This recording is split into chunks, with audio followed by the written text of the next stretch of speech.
I beg you to try it, Patricia. Let me get this straight, Carla. You disagree on the weapon, you disagree on the number of blows. Listen to me, Patricia. You dare once in your life. Hey people, Trish Wood here. And this is Trish Wood is Critical, the podcast about critical thinking, which has been for, about 3 years now, walking the walk and talking the talk about how to use our heads to get us through this crazy time period of lies and thievery and propaganda and the absolute failure of virtually all of our institutions, including legacy media, medicine, government, and even democracy itself. Because, as you guys know, I feel very strongly that there is no democracy without a working, objective, neutral media, and we do not have that right now. And having two different silos of media also is not, it's not a great objective. We need to all be, to some degree, getting our information from the same trusted source. Otherwise, we're just feeding our own confirmation biases. So, yeah, we got a problem. Clean up on aisle 3 here. Journalism has got to fix itself. I don't know how we do that. I think the way we start is by you guys supporting independent media, and hopefully that will shame and starve them into coming back to the table with what may even remotely resemble journalism, which is not what they're doing right now. They've been wrong about everything, and our society is really struggling as a result of that. I can't say that strongly enough. And I come to you as a person who spent most of my professional life as an investigative journalist working for some of the best organizations in this country. And as I've said over and over and over again, I do not recognize what I am seeing now. I don't recognize it. I do not. It's very, very sad. And I always knew my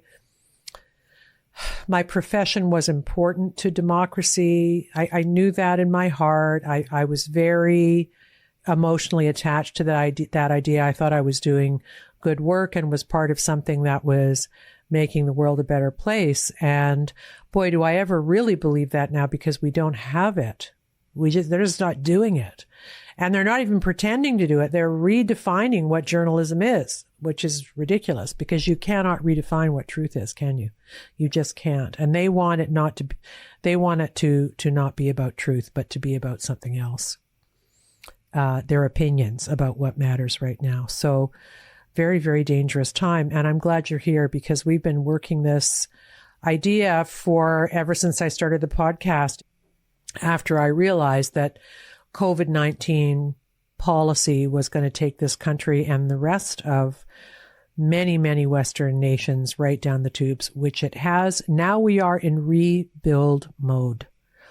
And we're pivoting to include lots of other ideas and topics that we're investigating too, that are either playing into where we are now or are a kind of a symptom of where we are now. One of them is this story we did last week. Actually, I did it 2 weeks in a row, about Richard Bilkszto, the principal who was shamed and bullied, according to a government workman's compensation report, and also the transcripts in the case filed against the TDSB by his lawyer. And he killed himself over that, and probably a few other reasons too. I'm sad to say that the pushback I've seen in the media and elsewhere from groups that are supporting anti-racist, to use their phrase, training has not been kind. And I just don't get it. I don't think they realize they're exposing something really ugly about what they do. There was a bit of a demonstration in Toronto in front of, I believe it was the health ministry office, where they were one organization, I'm not going to name them, but they said they were concerned that pushback after Mr. Bilkszto's death was going to harm how people viewed anti-racism training, et cetera, et cetera. Well, wow. Can we take a minute and a half just to mourn the loss of this guy and see what can be done better, and maybe look at your own selves? I mean, this all started, most of it was embraced, as we know, post George Floyd, who was killed at the hands of Derek Chauvin terribly, and Chauvin was appropriately punished in my view, all caught on tape. How is this different?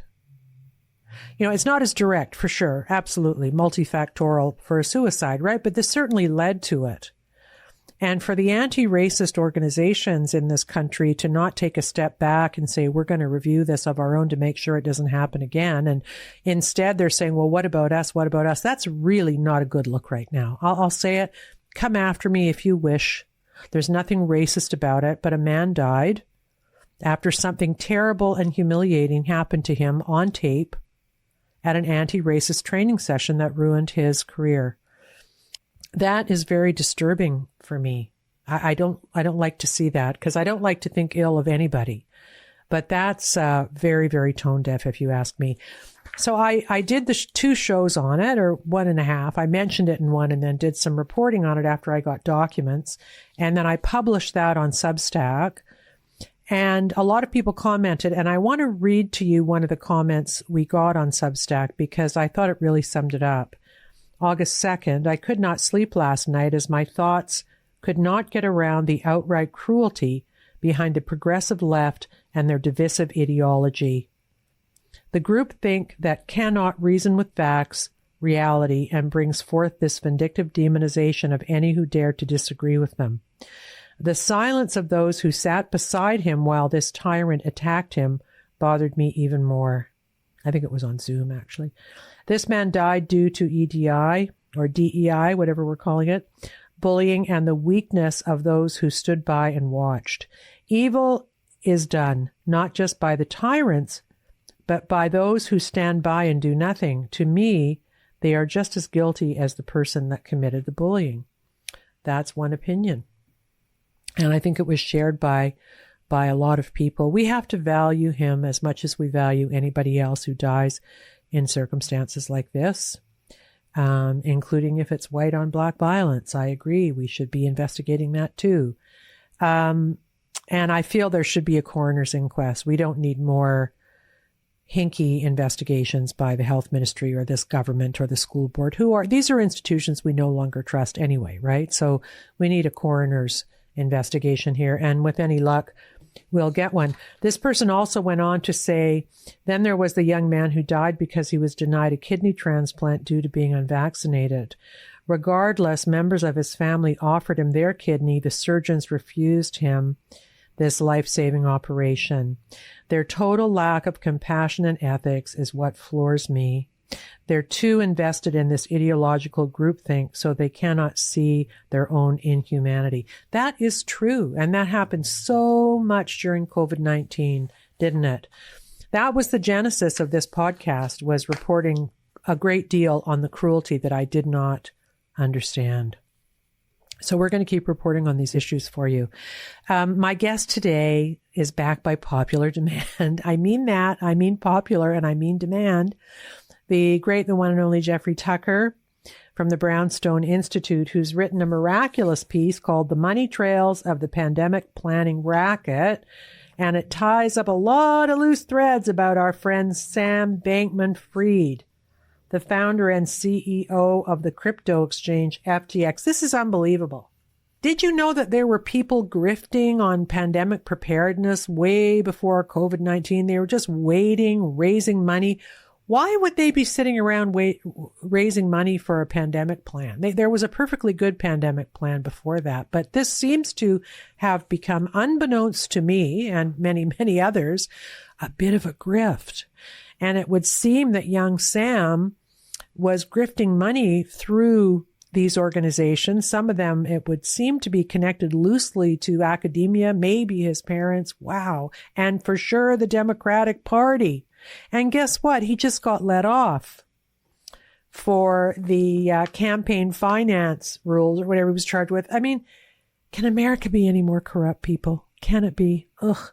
We have Jeffrey Tucker back, not just to talk about that article, but many, many other things. He and I could go on for 5 hours. We don't. I think we go on for about an hour 45 or something today, but lots and lots to talk about with him. He's a touchstone for me, and he has been since I started this podcast. So I'm always grateful to have him on.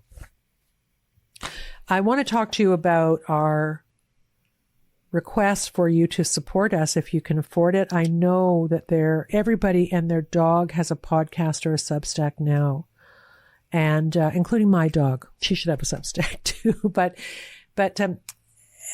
I do require support from you, financial support from you to keep this thing going. I have a wonderful helper named Dorothea. We have a great producer, also Steve and Christine, who we use. So, I got to pay people, and I got to have time to do the research and figure out what's happening in our world. So I would be really, really grateful if you could go to Substack. That is where we do our fundraising, because it is a free speech platform. So by going there, you are supporting the podcast. And as an added bonus, you will get both Substack and the occasional premium content too.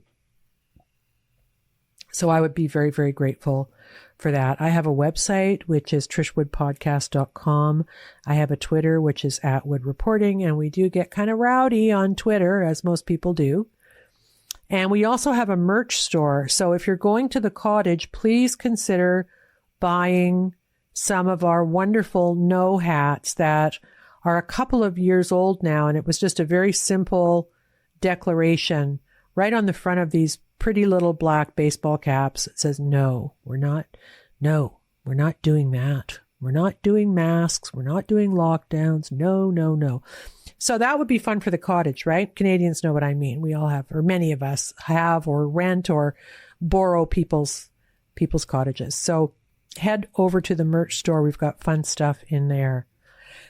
So let me talk a little bit about the divorce announcement from our Prime Minister, who is loathed by many, many people in the country, and the kind of news coverage that has wrought. Apparently, if we say anything bad about Justin Trudeau right now, we're very bad people attacking his wife and children. Now, of course, I'm not going to attack his wife and children. I don't know her, and I wish his children well. But if there's something about this divorce that should be public knowledge because it reflects on who he is as a leader with a moral framework, then we have a right to know about it and to report on it. So I'm not going to be scolded by various news outlets and politicians, including Tom Mulcair. Right? So I just want to talk about Tom Mulcair. He is the reason I'm no longer a member of the New Democratic Party. That he is almost single-handedly, although there's many other good reasons. He writes, the separation of Justin Trudeau and Sophie Gregor Trudeau is first and foremost a very difficult moment for Canada's first couple and their children. Everybody knows they've been separated for ages, but let's keep going. They've asked for and deserve the time and space to deal with this personal situation that will have repercussions well beyond their family. What does that actually mean? It's also an opportunity to think about the pressures elected officials in all orders of government face and how we can better reconcile work and family in politics generally. What the hell does that mean? Does that mean that he's working so hard his marriage broke up? We don't know that. And in fact, I suspect it's probably not that at all, given what a terrible person I believe he actually is. I can't imagine what it would be like to be married to him. Yuck. So here we are. He's saying the separation evoked social media that was full of vile commentary. Yeah, well, politicians get vile commentary. They do. And politicians like Justin Trudeau get vile commentary especially. And I don't agree with that. I don't like the F Trudeau signs people have. I think it's unnecessary, and I think it kind of denigrates the argument because we can totally get him on policy in his public statements. We don't have to do that. But if some people want to do this, fine, free speech, do your thing. But for Tom Mulcair to come out defending him and demanding that nobody say anything mean about him is absolutely ridiculous. I'm sorry. Public commentary goes with the territory. He's the one that gets the motorcades, the free housing, millions of dollars. Once he steps away, he'll be on every board and get all the big payoffs from the liberal mafia in Montreal. Come on. No one's writing about his children. And I just think, I hate this. I hate that they've done this because it's part of the defaming anybody who doesn't like Trudeau. Right? And that means primarily working class people. It just makes me absolutely nuts. And here's why it really sucks. The person who's done the defaming in this country, who was vile, who should be scolded about it, is Justin Trudeau himself. Off he went at the beginning of the convoy, the magnificent convoy, accusing them of things that were actually really vile and untrue and never proven, not proven at all. Did he really apologize? No, he kind of weaseled a little bit, but he didn't really apologize. He didn't walk it back. Why did he say those things in the first place? Where was he getting the information that the truckers were racist and misogynistic and homophobic? Where did that come from? We need to know that because he made those allegations. So if somebody on his staff was feeding him that information, were they fired, Justin? Did you fire them? Did somebody have to pay the price for orchestrating a smear campaign against Canadian citizens who were going to Ottawa to exercise their right to peacefully protest, which they did? And yet Thomas Mulcair says people criticizing Trudeau are the vile ones. So I checked. I Googled to see if Tom Mulcair had criticized Trudeau for going after these working people who were orchestrating a demonstration against vaccine mandates for a vaccine that was neither safe nor effective. Almost everybody admits that now. But he didn't stick up for them, did he? No, he didn't. In fact, he didn't think Trudeau was hard enough on these people, right? In a piece published February 15th, 2022, Trudeau's belated action contrasts with Legault's resolve, right? Because Legault was harder on the convoy. And then here, okay, this is a doozy. This is Mulcair. Trudeau left the spotlight to Chrystia Freeland at his Monday press conference. The Prime Minister listed off what he was not doing, which seems incredibly apropos given his failure to act. He should have clamped down sooner, according to Mulcair. Freeland was brilliant and incisive, as she is announcing the closure of people's bank accounts, the freezing of bank accounts, right? She enumerated a long list of sanctions and penalties that would be applied to crowdfunding sites and the payment systems they used. She threatened to freeze bank accounts, which she did, and to de-insure trucking operations. She equated foreigners funding illegal actions in this country to acts of terrorism. That never happened, Mr. Mulcair. With tough laws to enforce the whole shebang. Many Canadians applauded her guts. So that those moves were all BS. None of the things that Chrystia Freeland and Trudeau alleged against the truckers were true. And the inquiry showed that. Yeah, Mr. Mulcair's got a very, very warped view, in my opinion, of what is vile and what is not vile. But I guess that's politics in the world we live in now, right? I'm a bit kind of verklempt about this. I'm sort of mad. I get kind of triggered whenever I go back and read the lies and the false allegations that were made back in those days. And you know why they did it? They did it because the truckers did the one major thing that they can never allow. They gave us hope and they brought us together. And that's a threat. That is a threat to authoritarian governments. And Tom Mulcair should know that. And he should have been with the people. He should have been with the people, not with the administrative state. So there you go. That's who he is. Don't be vile to Trudeau, though, because Tom Mulcair won't like it. Anyway, here is my interview with Jeffrey Tucker on his brilliant piece, The Money Trails of the Pandemic Planning Racket. But we also, as we always do, we cannot help ourselves, have a good old chinwag about how each of us is doing post-COVIDian times and how we're going to pivot out of this mess and still have lives worth living. So here's my interview with the great, the one and only Jeffrey Tucker of the Brownstone Institute. Hi, Jeffrey. How you doing? Good. Good. I guess I'll start by, my first question is, are you back listening to Mahler? My listeners were very moved by our last conversation, and we both had a similar experience in our dark COVIDian days of having the part of our brain that receives music changed in some way. So that was a very interesting idea. I'm just wondering if you're getting that back. Oh, it's completely back. I actually went to Mahler's Ninth, conducted by Dudamel at the New York Philharmonic in the city, and it was the most awesome symphonic experience of my life. Like this earth-shattering, life-changing kind of awesome.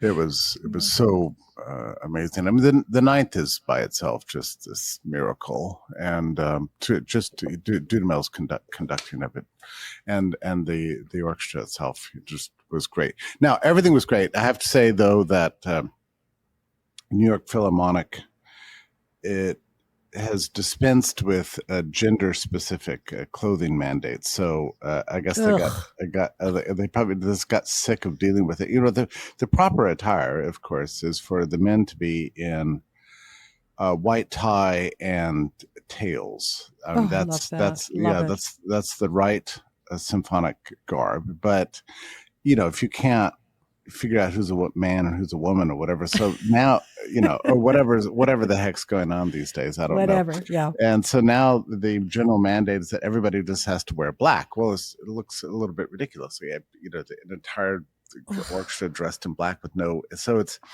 they've lost that element of elegance. So that's kind of sad. That is a commentary in microcosm of everything that's happening to us right now. All the beauty is being just drained out of our lives. We can't have that. We can't have nice things anymore, as my mother used to say. I mean, I have no idea what Mahler's Ninth is and who Dudamel is, but I'm.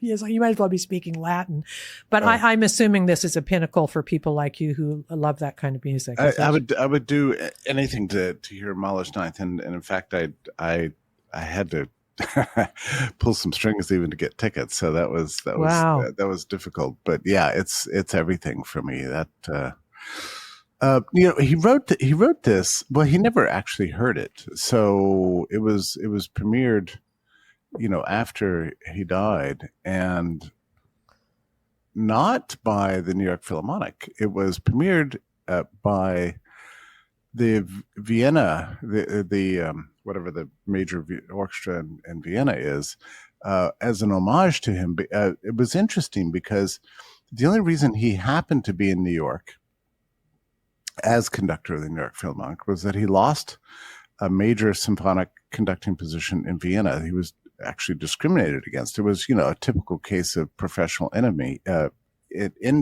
know, this happens with people who are, you know, obviously excellent. You know, the best of the best. They, you know, quite often just end up being blocked from the post that they deserve. Yeah. So us, Jeffrey, like us. Oh, there you go. Right. So he was brokenhearted about this, but came to New York and did his best, and came to New York as the New York Philharmonic conductor. But then of course there's a profound sense of regret. So after he died, then it was left to the Vienna Philharmonic to premiere the Ninth Symphony, and then only later in New York. And I was curious about, but I don't know if you're familiar with New York Symphony Halls, but the Kennedy Center is not the Kennedy Center, the Lincoln Center. Lincoln Center. It's on the west side, and it is a dump. The entire place is just ghastly. It lacks beauty. It's sort of this brutalist style or something like that. And so when you go to the symphony, you don't really want to be robbed of you know, glorious aesthetics. And they couldn't even get the sound right. So the entire largest hall in the Lincoln Center has been reconstructed something like 6 times because they couldn't figure out the acoustics. And so I was looking up the playbill for the original performance of the Ninth, and where it was that Mahler was conducted, and it turns out to be, gosh, I don't know what's wrong with my brain this morning, but the major hall, the most famous symphonic hall in New York, which is Carnegie. Sorry, yes, Carnegie. And sorry, yeah, and it's gloriously, elegant and beautiful, and done in a Gilded Age style, of course, and everything's wonderful about it, and they have maintained that to this day. But I don't understand how it is that we've lost so much over a century. We used to understand what beauty was, and then we didn't understand it, or we decided we didn't like that anymore. We decided to wage war on, aesthetics. But there's been so much loss. It's not just in architecture and beauty and aesthetics and everything.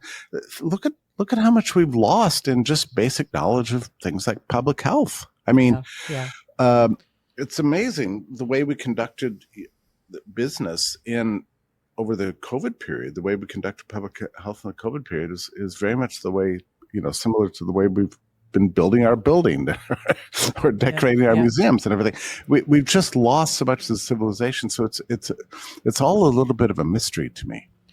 It is. And I think that acknowledging this kind of, the kind of taking away of things that feed the spirit, it is actually a kind of, I think what you're saying is it's a bit of a moral crime, by connecting the dots to the cruelty of public health, which we've been trying to do on this show for 3 years and succeeded many times, I think, to the kind of depriving people of beauty in society more generally, right? Like we have to build buildings that are pretty, not just buildings that serve a purpose. We have to craft neighborhoods that have trees and green spaces, not let them be taken over by homeless tent cities, which is now happening here. Yeah. And I feel like, kind of Gladys Kravitz constantly railing, at my neighbors and city councilors about why are we giving this away? Why can't we have nice things? Why is beauty and grace and lovely things, why are we not allowed to have those?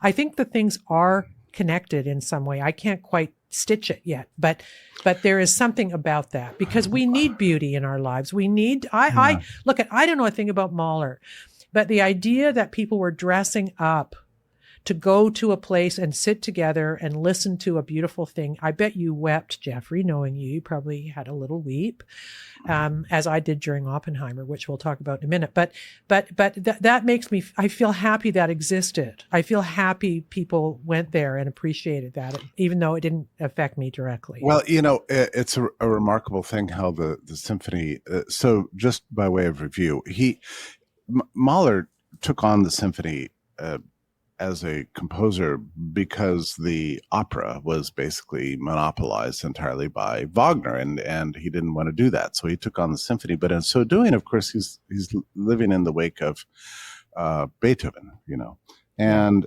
so he was a little bit superstitious. So he didn't want to compose his Ninth Symphony because he was afraid that he would die afterwards. And so as he finished his Eighth, which is, by the way, an achievement of its own, but then he delayed it. And so he wrote a series of song cycles, then he did this, and finally thought, well, might as well just do the Ninth. And the Ninth is just, it begins just out of the silence, and at the very opening you can't actually tell the difference between the sound and the silence, and they sort of merge into one thing. Wow. And then as you approach the end, it all happens in reverse. And so the last, I would say, like 5 minutes of the end of the Ninth, you actually cannot tell what's the difference between the sound and the silence.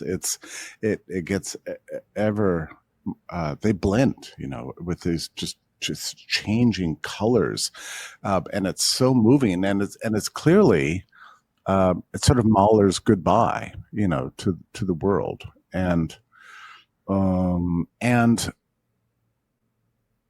by tradition, the conductor does not lower his baton when it finally is over, except extremely slowly. And so there, by tradition, is something like a complete minute or longer of silence from the very last sound until the applause begins.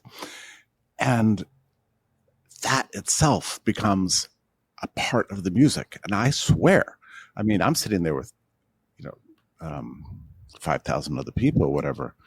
And you could just tell that people were hardly breathing. I mean, there was the intensity was overwhelming.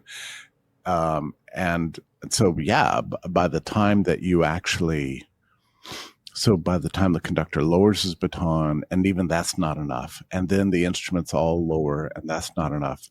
So people are, there's this tremendous sense of like, who's going to start clapping and when. Yeah. And so finally, by tradition, again, the conductor turns around and then of course, everybody just jumps out of their chairs. It's screaming gratitude for what has happened, what had just happened. But I was thinking about this later. I thought, I suppose it's a special kind of person that attends Mahler's Ninth Symphony at New York Philharmonic, and they all understood to do this, or maybe they didn't, but they kind of, because anybody could have started clapping, at any moment, but it didn't happen. I'm not sure. Nobody wants to be that guy, right? Yeah.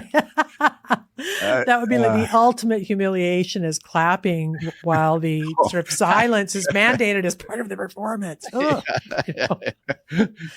It was really, really something spectacular. I mean, the entire symphony is worth a listen. There's a minuet that is positions itself, I think, as the third movement, but it is not really a happy dance. It's actually a little bit terrifying.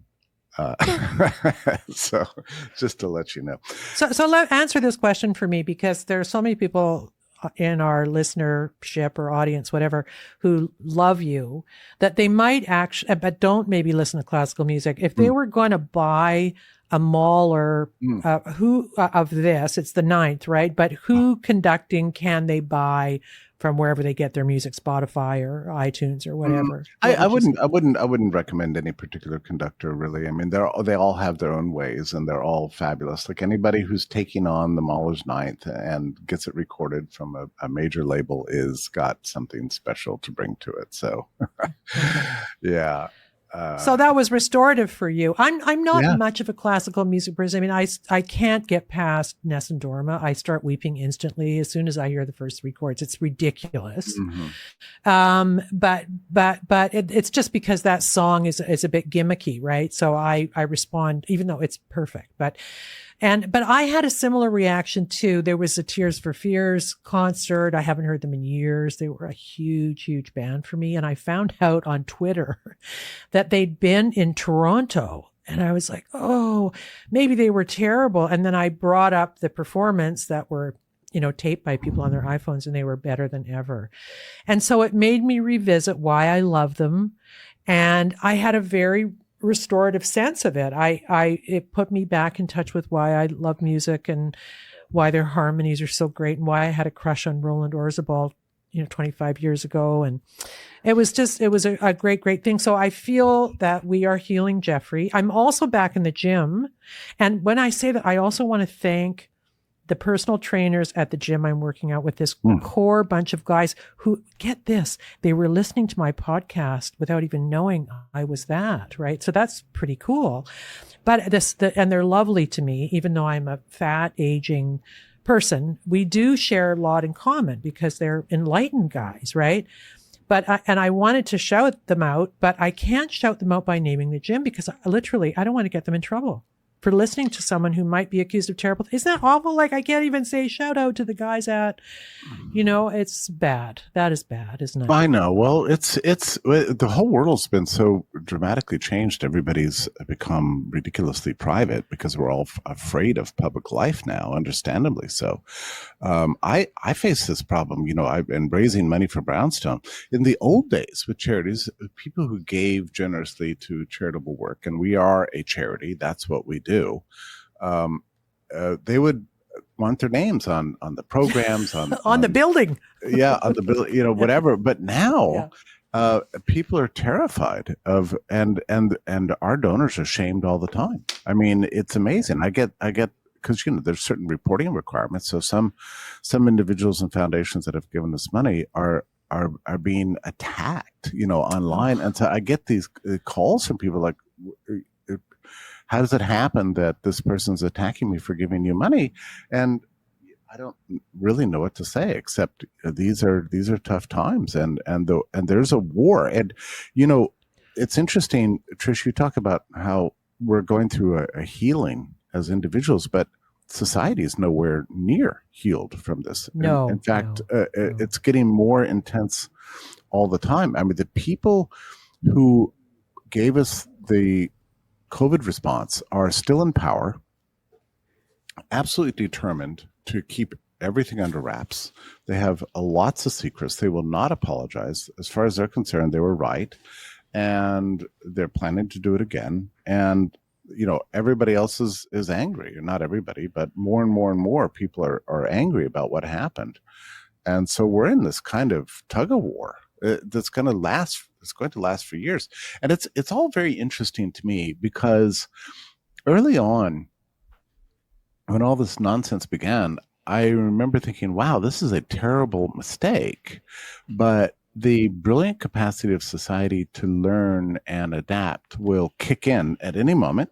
And we will say, oh, that was dumb. And then everything will get better.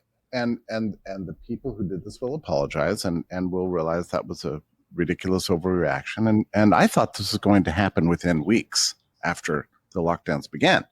Me too. And then it didn't happen within months, and then it didn't happen within years. And here we are 3.5 years later, and it still hasn't happened. And it's not going to happen.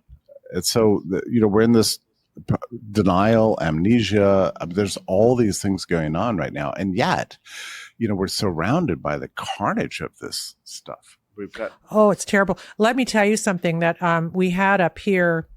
You probably know about it by now, but I covered it on my last 2 shows, a case of a principal who committed suicide after some pretty aggressive bullying type of so-called anti-racism training that was brought in. He was a school principal by the school board. Awful. I mean, direct connection, maybe indirect connection for sure, ruined his life, ruined his career. It's a terrible epithet to have to wear. It's like a scarlet letter or a scarlet R, I guess, or white supremacist, whatever. And that I just done that show. And then I was in another environment, and a person I was dealing with told me about another suicide that they'd actually witnessed the day before. And I thought, what is going on in Toronto? There's a lot of stuff going on stabbings on subways, murders on the street. A friend of mine, I may have mentioned this last time, not an acquaintance. Well, someone I've known a long time. We weren't that friendly anymore, but I hadn't seen him, but I'd worked with him at CBC, who was murdered on Danforth Avenue in Toronto, which is an uber middle class street. I mean, there's and what happens here, Jeffrey, I know you know this, but I feel like I need to say it, is all of these terrible things that are being reported as individual events, probably 80% of them were caused by lockdowns and things related to the pandemic, but the media never makes that. They might even say it was pandemic related. No, it was not pandemic related. It was lockdown related, right? But they never make that connection. So what is expressed as data, right, is never expressed as humanity. You see what I'm saying? I do. And look, it's overwhelming how much the media is involved in messaging about our times. They're glad to report now, finally, the mass illiteracy among young people, the learning loss, the the ill health, all these things, but connecting it to the pandemic response, they don't do. It's like they know not to go there because the media itself was a major reason for. They covered up what was happening, and they were the cheerleaders of the pandemic response. So, a good example was in the Wall Street Journal yesterday about astounding, like shocking declines in church attendance. Okay. Really? I mean, yeah, huge. I mean, I can't remember the numbers now, but it just the churches are emptied relative to what they were 5 years ago. It's astounding.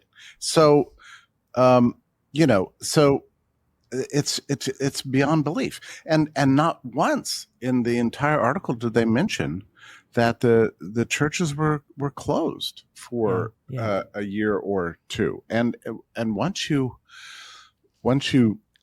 destabilize people's rituals, yes, and take away from them something that used to be very important. And then the other problem is that the churches went along with it largely. They went along with it, and so that discredited their moral authority. So people don't want to go back, and they got along fine without church. So that they're just now the churches are empty.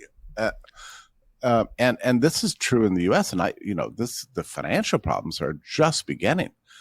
They're all going to be bankrupt in 5 years. I mean, they're living off their past right now, but that's gonna run out. I mean, they're eating their seed corn basically just to keep the staff and the employees going. But they're going to run out of money. Why give to a church that's not going to be there for you when you need them the most? Oh, you know what? That is so smart, Jeffrey, because that's exactly what happened to me. Like I have been back to mass once since the churches were open. I wanted to make sure I wasn't going to go in there and wear a mask or play any of these stupid COVIDian games with them. And I felt when I went in, oh God, don't strike me down. But I felt like I'd been betrayed by this building and these people, and that there should have been, and there were many Canadian pastors, mostly on the evangelical side of the coin, which is quite interesting, who did fight it and were persecuted as a result. But the mainline churches, including the Catholic Church, were all into the vaccine and all into masking and all into this and that. And that's very destabilizing, because you're right. What happened with lockdowns and these policies was the disruption of our healthy habits of working out, going to church, or attending to our spiritual needs, however we do that. And I'm completely disrupted now. I'm only now back in the gym, and I'm wondering what I'm going to do to save my soul as far as religion's concerned, because I'm sitting a little bit on the fence right now after, of course, those of us who are Catholic had to live through all of the abuse of children stuff and still maintain some way of going to church, which we've done. And now we're facing a pope who was, telling everybody to get the shot, Oh, the Vatican had vaccine mandates. Oh, I mean, like you could not work at the Vatican or even visit the Vatican without showing proofs of vaccination. The Catholic Church did this. I don't even know what to say about that. It's appalling. And yes, all the U.S. bishops went along, and the priests went along, and everybody just complied with everybody else. And the Archbishop of New York has written several columns saying, well, did we go too far? Maybe we did, but, we wanted to be safe rather than sorry. It's like, idiot, you have no idea what you've done. What you've done. And it's so amazing, Trish, how this happened. Once the messaging went out that staying home and disrupting your life, not going to church, not gathering with family, not going to funerals, weddings, not visiting the sick in the hospitals. Once the message went out that is the right thing, that good people stay home, good people wear a mask, good people get vaccinated. The church bought that baloney. And why? I asked a priest friend of mine, like, how did this actually happen? He said, oh, look, it's simple. For decades now, we've had the dominant faction in most major religions have confused morality for social justice. Right. And so the problem with that is that there's no clear standard about what that is. You make yourself vulnerable to the fashions of the moment and whatever secular society is claiming is the right thing at the time.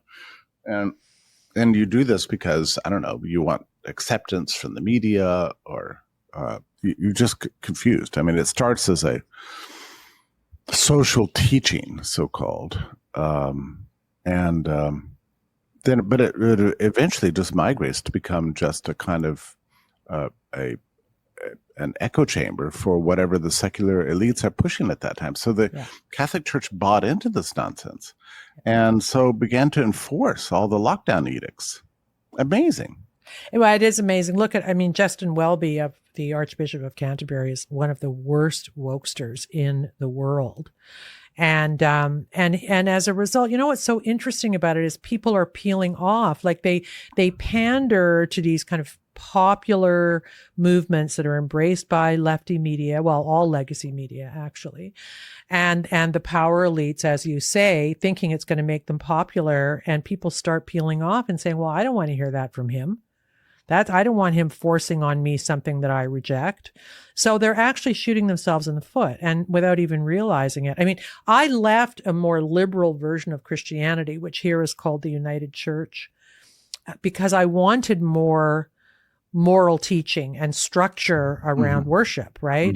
So then I end up in the Catholic Church, which is, you know, I had to work to get into it and do my catechism and stuff, which I actually really enjoyed, but because it's quite intellectual in many ways. But then I was let down by the Pope and others who just kind of went along for the ride and showed absolutely no moral courage whatsoever about how we were abandoned, right? The flock was abandoned by these guys. It's a disaster for the ages. I mean, it really needs to go down in the annals of faith, you know, that when it really mattered the most, the church is closed. I mean, it's an incredible thing. What do they think their purpose is? Yeah.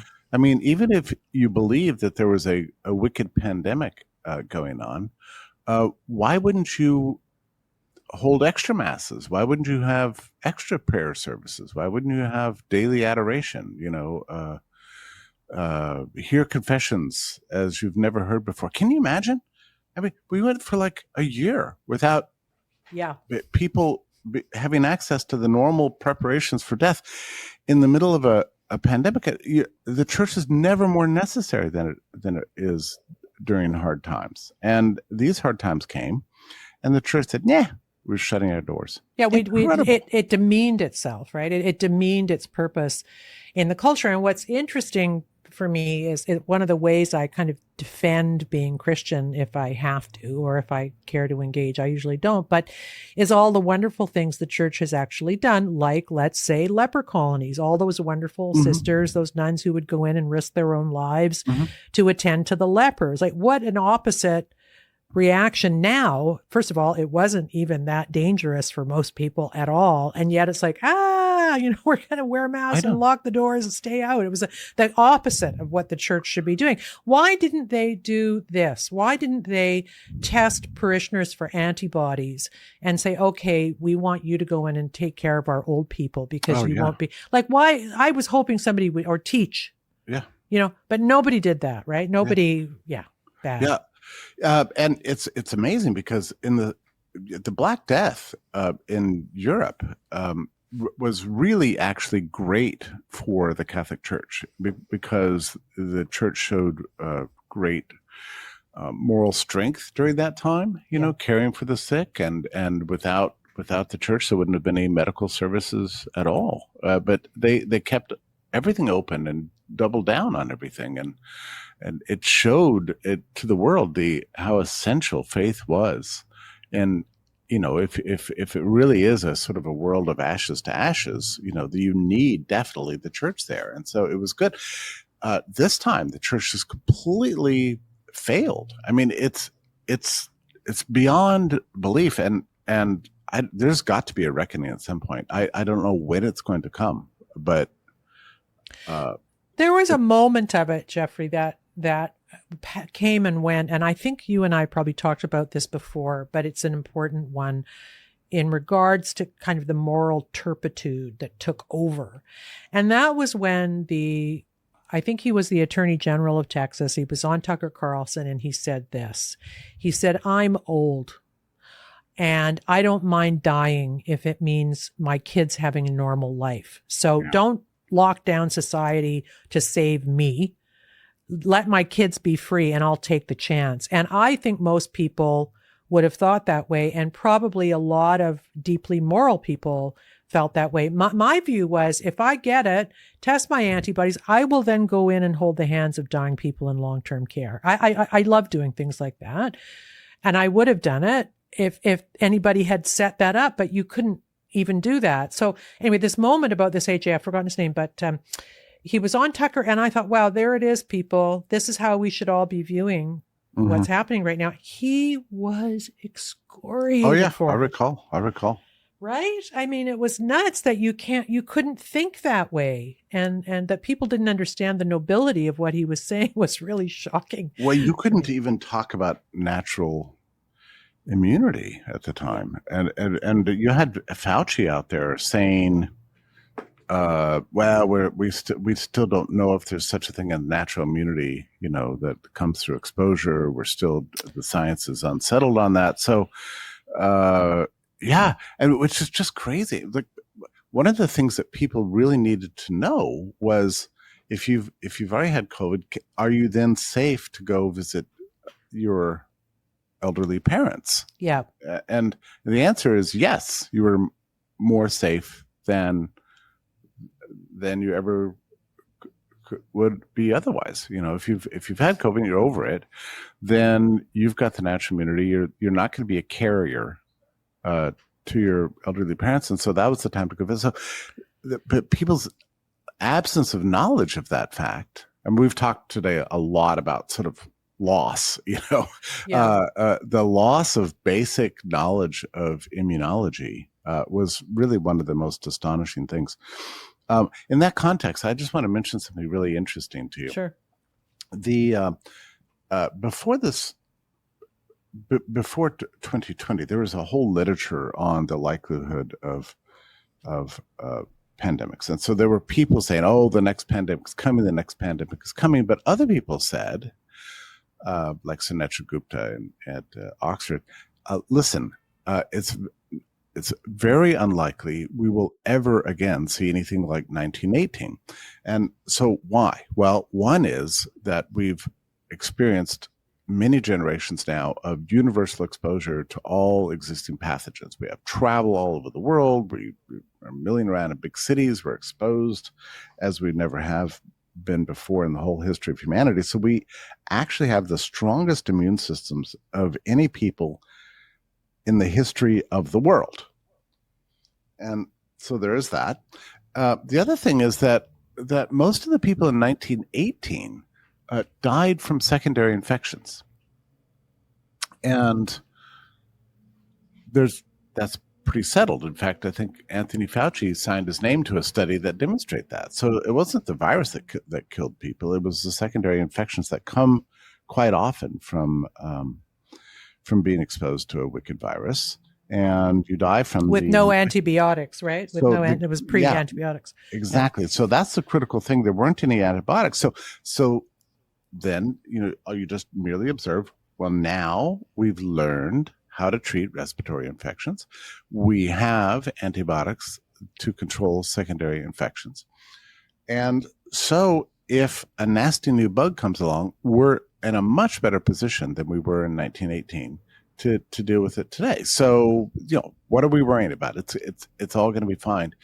Well, all of that is true if you use the information you have from the past and deploy it in the present, which you and I have long assumed we would do, right? Yes. And we think that that's how society works. We learn from the past and do things better the next time. If that's broken, then everything's broken, right? Well, it turns out that was broken. The knowledge of how to deal with respiratory infections was taken off the table to pave way for the vaccine. So we weren't allowed to use other sort of repurposed drugs that we knew for sure worked. And it turns out we know now that the vast numbers of people died from secondary infections. So curious about this, I actually looked it up. during the first 18 months after the lockdowns began, prescriptions, which you can actually see what these prescriptions are and how often, prescriptions for basic antibiotics fell by 40% in the US. Fell by 40%. So we had the drugs sitting there. We didn't use them. I mean, it's unbelievable. Is that because the virus was couched in the word novel? So everybody was like, well, nothing's going to work. We have no treatments for anything to do with that. Is that what happened? It was all designed from the beginning to cause chaos and to make sure that everybody took the vaccine and did nothing else. So we lost a ton of lives just waiting for the magic shot. And then it turned out the magic shot didn't work, which is the greatest single failure, I would say, of the people who did this to us. I mean, they must have believed that it was going to work, that it was going to be like the movies. You know, here's a bad new bug, here's our inoculation against it, and everybody's going to praise to the high heavens the governments who locked us down, and then be eternally grateful to pharma for giving us the cure. Well, none of that actually happened. So the shot didn't work, which is the single biggest, I would say, shock to the establishment. You know, that now why they believed it would work is by itself something of a mystery, because I knew going into this that this kind of constantly evolving viral strains are things against which you cannot vaccinate. We've known this for many decades. They've been trying to come up with all sorts of vaccines for malaria for years, and they can't do it because it changes too much. I mean, for that matter, look at the failure of the flu vaccine. I mean, a lot of people still get the flu vaccine, probably fewer than ever actually in the future. But, you know, it works somewhere between, you know, whatever, 20% and 40% on the high end, probably 10% on the low end, year to year. But it's because the flu strains are constantly changing. And so you need a stable pathogen like measles or polio or smallpox to make a vaccine work. So why they thought this would be great, I don't know. Maybe it was the belief that mRNA technology was going to perform some magic trick, or, you know, if you want, you know, maybe they were extremely cynical and knew that it wasn't going to work and just thought this was a first deployment of a technology they would improve over time. I mean, that's the way Bill Gates talks. I mean, he talks about it as if it was, you know, I know Windows 95 wasn't very good, but, you know, but we got better with Windows 98. And then, you know, we made a mistake with the Millennium Edition, but then we got better, you know. So that's the way they talk about these vaccines. Well, it was a good effort. It didn't quite go like it was supposed to go, but, you know, we'll get there. Well, you know what, shocking. I don't know if you've seen these yet. I'm going to play them at the end of the show today for people, but I saw this morning on Twitter these two clips of various public officials in, I believe it was New Zealand, questioning a couple of Pfizer executives on the basic questions about the shot, right? Their inability to answer honestly, they could not give a yes or no.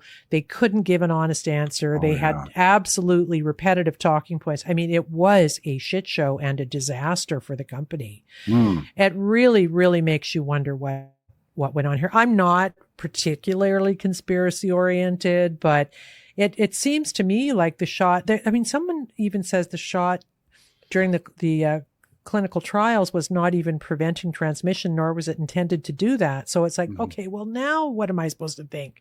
It's so hard. And the other thing I just wanted to say before I move on, because I want to get you on the Sam Bankman-Fried thing, but is that there are studies coming out now from people like our federal public health person, Teresa Tam, signing off on these things saying, oh, the vaccine saved 4 million lives or whatever they're saying.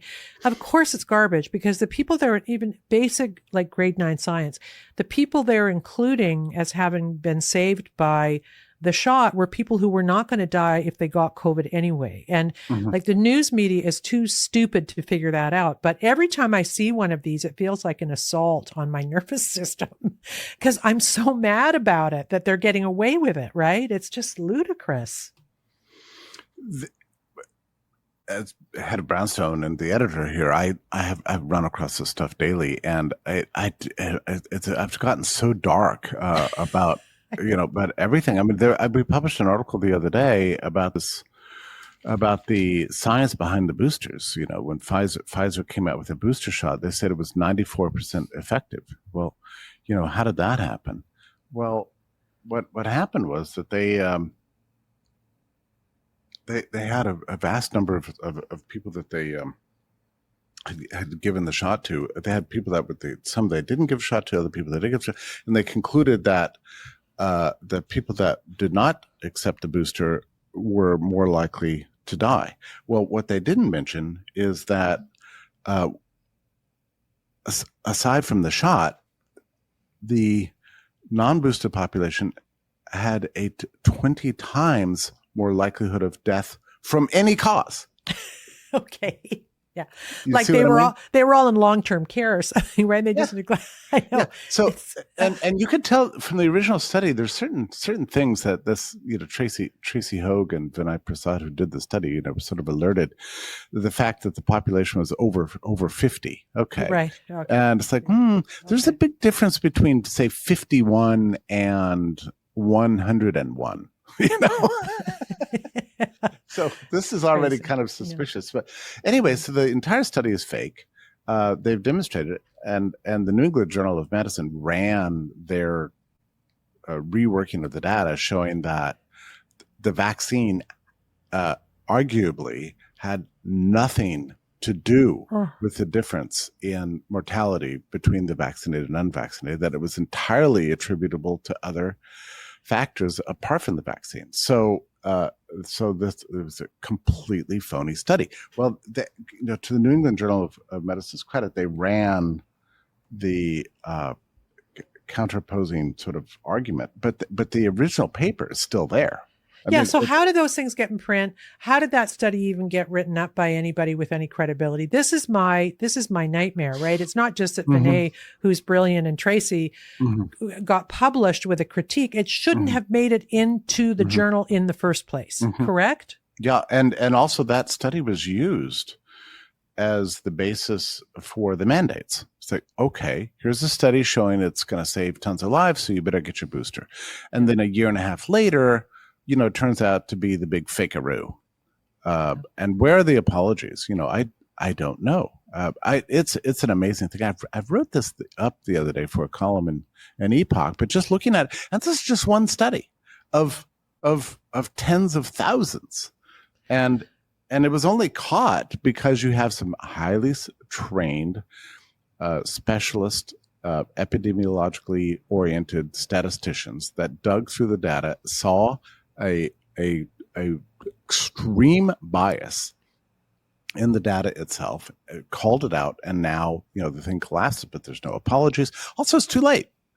I mean, many people were forced to get this booster. I mean, young people all over the country, all over the world, were forced to get a booster based on this fake science. It is a scandal. I mean, I don't know if or when any of these journals are ever going to recover their reputation. I mean, we know now that they're just propaganda vehicles for pharma. Yeah, I was going to say this is devastating for science. I don't know how they come back. I don't know how they come back from this, or science more generally even comes back from this, because Vinay and Tracy are super sophisticated analysts. But honestly, Jeffrey, I failed science in school. I was a science reporter later, so but figuring out how to curate the cohorts that are going into a study is primarily teasing out the risk anyway, so that it's not artificially co-opting one argument or another. You don't have to be, Oppenheimer to figure that out, right?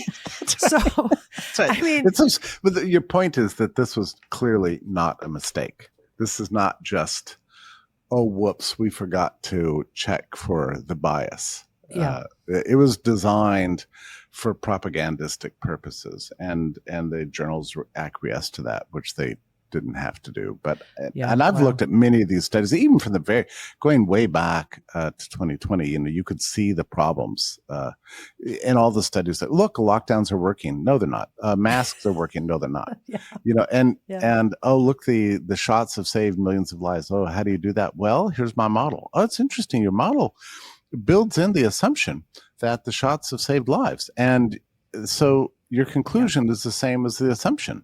You can't. Right. Yeah. It's so bad. It's so bad. The It's so discrediting. bad. I, by the way, Trish, never wanted to live in a world without trust. Now, I have to tell you that, and politically in the past, I've always sort of identified myself with a sort of libertarian oriented sort of outlook on life, where I kind of long for the discrediting of government. I thought, well, that'd be a good thing if people didn't believe the government, and the government sort of loses credibility and people don't trust it anymore. That would lead to more and more freedom. That was my simplistic understanding of it. What I didn't anticipate is that when you're talking about the loss of trust in government, that bleeds over into everything else, everything associated with government, including the courts, the industries that they regulate, because they're super tied up with the industries, the media that depends on government for its leads and its news and its interpretations of events, the schools that are subsidized by government. So it spreads this cancer throughout the whole of society. So when you talk about a genuine, comprehensive loss of trust in government, that's also going to bring down everything else. The churches, the media, many industries, big tech, the courts, everything we depend on, and we do depend on it, like more than we know. Trust is a massive way that society works. So we've lost all that, and none of us like the results. I do not like the way things are working anymore. I don't trust anything or anyone. Well, and I think the reason is because, if I may, because I feel very much the same way, that if you are a critically thinking person, you also fully well understand that all of these institutions are led by human beings. So if they are lying and manipulating and harming us, or using us as some kind of expendable collateral damage for some kind of public health ideology, that means those are real people, right? They're not institutions. There means that people who are leading us are somehow morally bankrupt all of a sudden, right? And it comes down to what Jay Bhattacharya has said to you, I'm sure a million times. He said it to me. It's the noble lie, right? There's no such thing as a noble lie. I mean, Hitler's persecution of the Jews in Hitler's mind was a noble lie, right? He was telling noble lies about Jewish people. It never works out. And I feel like everybody in these institutions that support our society, our culture, our democracy, we're all partaking, some of them, in what they thought was a noble lie. And to me, if you're prepared to lie and sacrifice people, then you aren't fit for purpose. You can't, that's why we don't trust you anymore. And it seems to be now institutionalized. So, well, where else are they going to do it, right? We see it with debanking in the UK now, Nigel Farage and I think Dr. Mercola in Florida. Yeah, and many other doctors that's happening too in the US. It's really concerning. There seems to be an effort to use the banks as the tool by which we impose a social credit system. So, that is coming. And, there's something interesting about, you talk about the lie, and it is shocking how many people were willing to lie, but, the reason for it's not that they wanted to lie. It's that they realized that they had to keep their jobs, keep the paycheck going, their dependency on that sort of constant income stream. It was the careerism that was the real killer here. And it's amazing how it spread just mass chaos. I mean, it was just a cancer. Once the head of the fish, went wrong, everything else just got rotten along with it. And I never imagined we would live in such times. We have fantasies about how life is supposed to work. Like, head of state does something bad, and then people say, no, that's wrong, Yeah. and we stand up to it. But that did not happen. No. The whole of society just acquiesced in grotesque ways. And we put holding the right view ahead of truth. Do you think people, just to kind of comment on what you just said, do you think everybody knew that they were lying in order to save their jobs? Or do you think they were massaged enough psychologically that they convinced themselves that they weren't lying and that lies had become truth? What do you think? It's both. It's both. Once people invested themselves in the absurdity, they just tended to stick with it. And they got comfort from the fact that so many other people were participating in the same absurdities. Yeah. I mean, masking is a great case in point. I mean, there's nobody with any kind of competence in basic chemistry or biology or virology, immunology, or epidemiology that believed that these masks were achieving anything. And yet we all had to pretend like they were. And they became the symbol of compliance. It's like, are you going along with what you're supposed to do, or are you a stupid person who is just dissenting from the prevailing orthodoxy? And people just went along with it. I mean, you remember those days. If you said, wait, masks don't really work, shut up.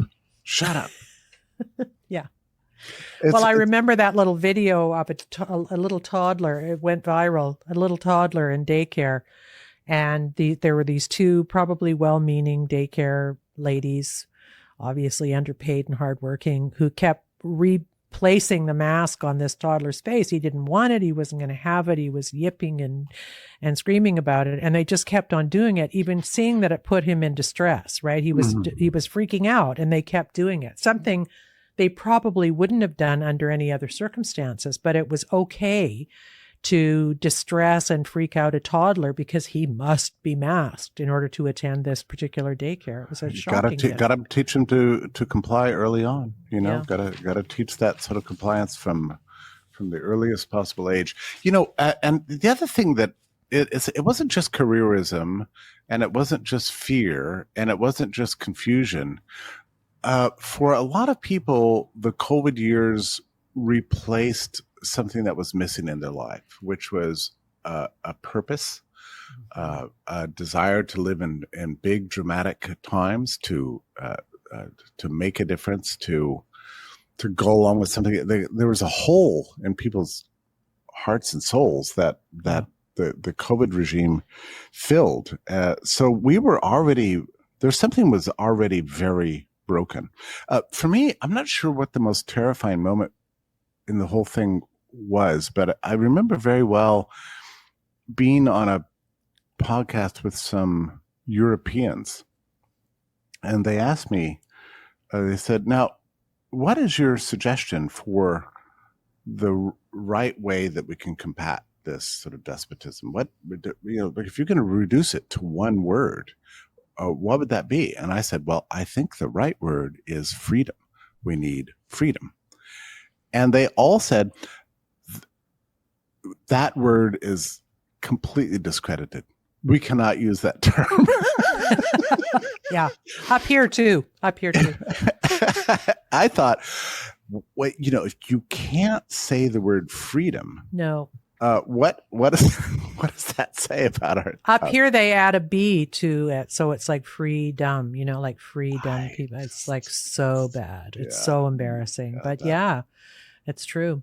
So I want to move on because this is what people were writing to me about you, and that is the money trails of the pandemic planning racket. And it's I'm so glad you did. It's a really interesting pivot because it ties together a whole bunch of really crazy stuff. And for me, the crazy thing was, how did Sam Bankman-Fried, why was he let off? I mean, I thought it was weird 6 months ago when they first arrested him that I didn't think they were being mean enough to him in the context of these kind of financial crime stories. Yeah.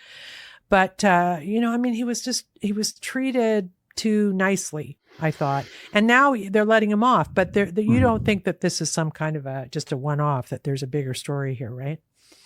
Yeah, FTX, it's been obvious to me for a very long time, was set up by somebody for a specific purpose, and that purpose was to launder money and going into the 2022 congressional election. And so there's all sorts of restrictions on campaign finance laws in this country. So you can't just give, a candidate millions of dollars, $10 million or whatever. I mean, there's super PACs, there's PAC, but all these things are highly regulated. And they needed some other way to pay off the politicians to fund their campaigns, to make sure that the Republicans didn't win the Senate, and they certainly didn't want them to win the House. I mean, you see what's happening right now with the Republicans having won the House. I mean, they're doing wonderful things with the investigations of big tech censorship and that sort of thing. I would imagine what we could do if we had the Senate. So they definitely wanted to retain power on behalf of the deep state. So I think FTX was set up in 2019 as a money laundering operation. And it was pretty simple the way it works. It's like, here's my wonderful new business. But our business is rooted in the concept of effective altruism. So we're going to make a lot of money, but we're going to give it away because we're good people. And we believe that business is all about giving away our profits in the name of charity. So, well, that's very interesting. I mean, we've been around for, we've had thousands of years of enterprise. Why do you think you're the very first company that's come up with this idea that you should be altruistic to others? I mean, that's very interesting, Oh no, it's just what we do. It's my philosophy, and here's my philosopher, this guy in the UK, and we're all effectively altruistic. Oh, okay, let's do it. Well, okay, so here's your great new scheme. Just start up a crypto exchange and locate it in the Bahamas, which has almost no regulation on this whatsoever. And then you'll need to get some venture funding. So you need lots of good capitalists to give you money. So that's what they did. So there was billions of dollars being shoveled into this guy in the name of venture funding. They were able to buy all sorts of free press. They bought a stadium in Miami, I think, and they were advertising on the Super Bowl and everything else. So they had millions of customers. And then they said, well, now that we're making all this money, we're going to give away $1 billion. Well, to whom were they giving the money? Well, one example of a recipient of that money was Sam Bankman-Fried's brother, who ran a nonprofit organization called something like Planning for Pandemics, some ridiculous thing like that, which was not a 501c3, which is what Brownstone is. We do pure charitable work, and we're forbidden from being involved with politics. A 501c4, just one digit change, allows you to be heavily involved with politics, and that's what the charity did. It gave money to politicians. So this is the way the money laundering operation works, right? So you've got a venture funding. They give $1 billion to FTX. FTX gives a bunch of money to a 501c4. That 501c4 gives money to the politician. The politician wins the race. And the politician does the bidding of whomever the money power was that arranged for the transfer in the first place. And this is really obvious. And it was set up to be this way. And the connections are so, I go through it in my article, but the connections are so incredibly obvious. His aunt was the dean of public health at Columbia University, and his parents were professors at Stanford, which received a ton of money in the name of pandemic planning, including grants from FTX itself. So FTX was a kind of a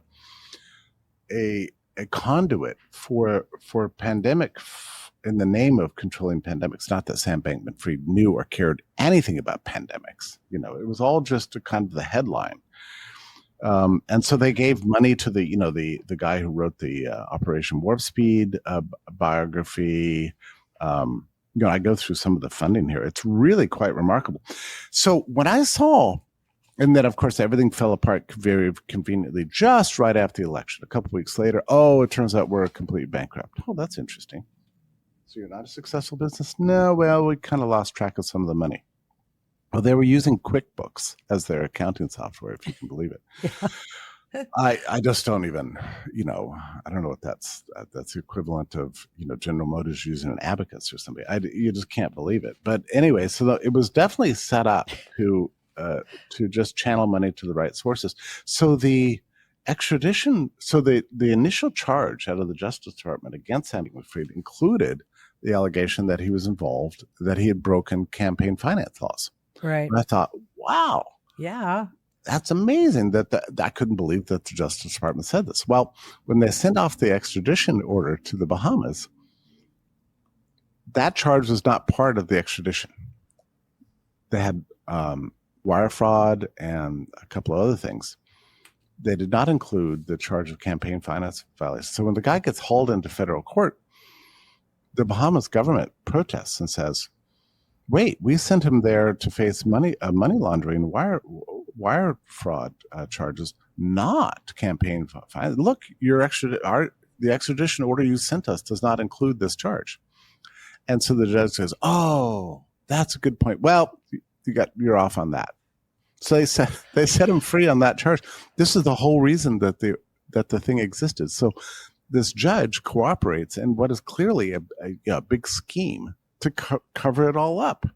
It's amazing. So is he now free and clear to walk the planet Earth, or has he got stuff pending still? Oh, he's got stuff pending. It's wire fraud and other things. But these are all lesser charges, less serious charges that really have nothing to do with what FTX is about. And he'll plea bargain his way out of it and have to pay a fine or something like that. And he'll end up as a commentator on MSNBC or something, right? Oh, he's a genius, right? Their financial guy or something.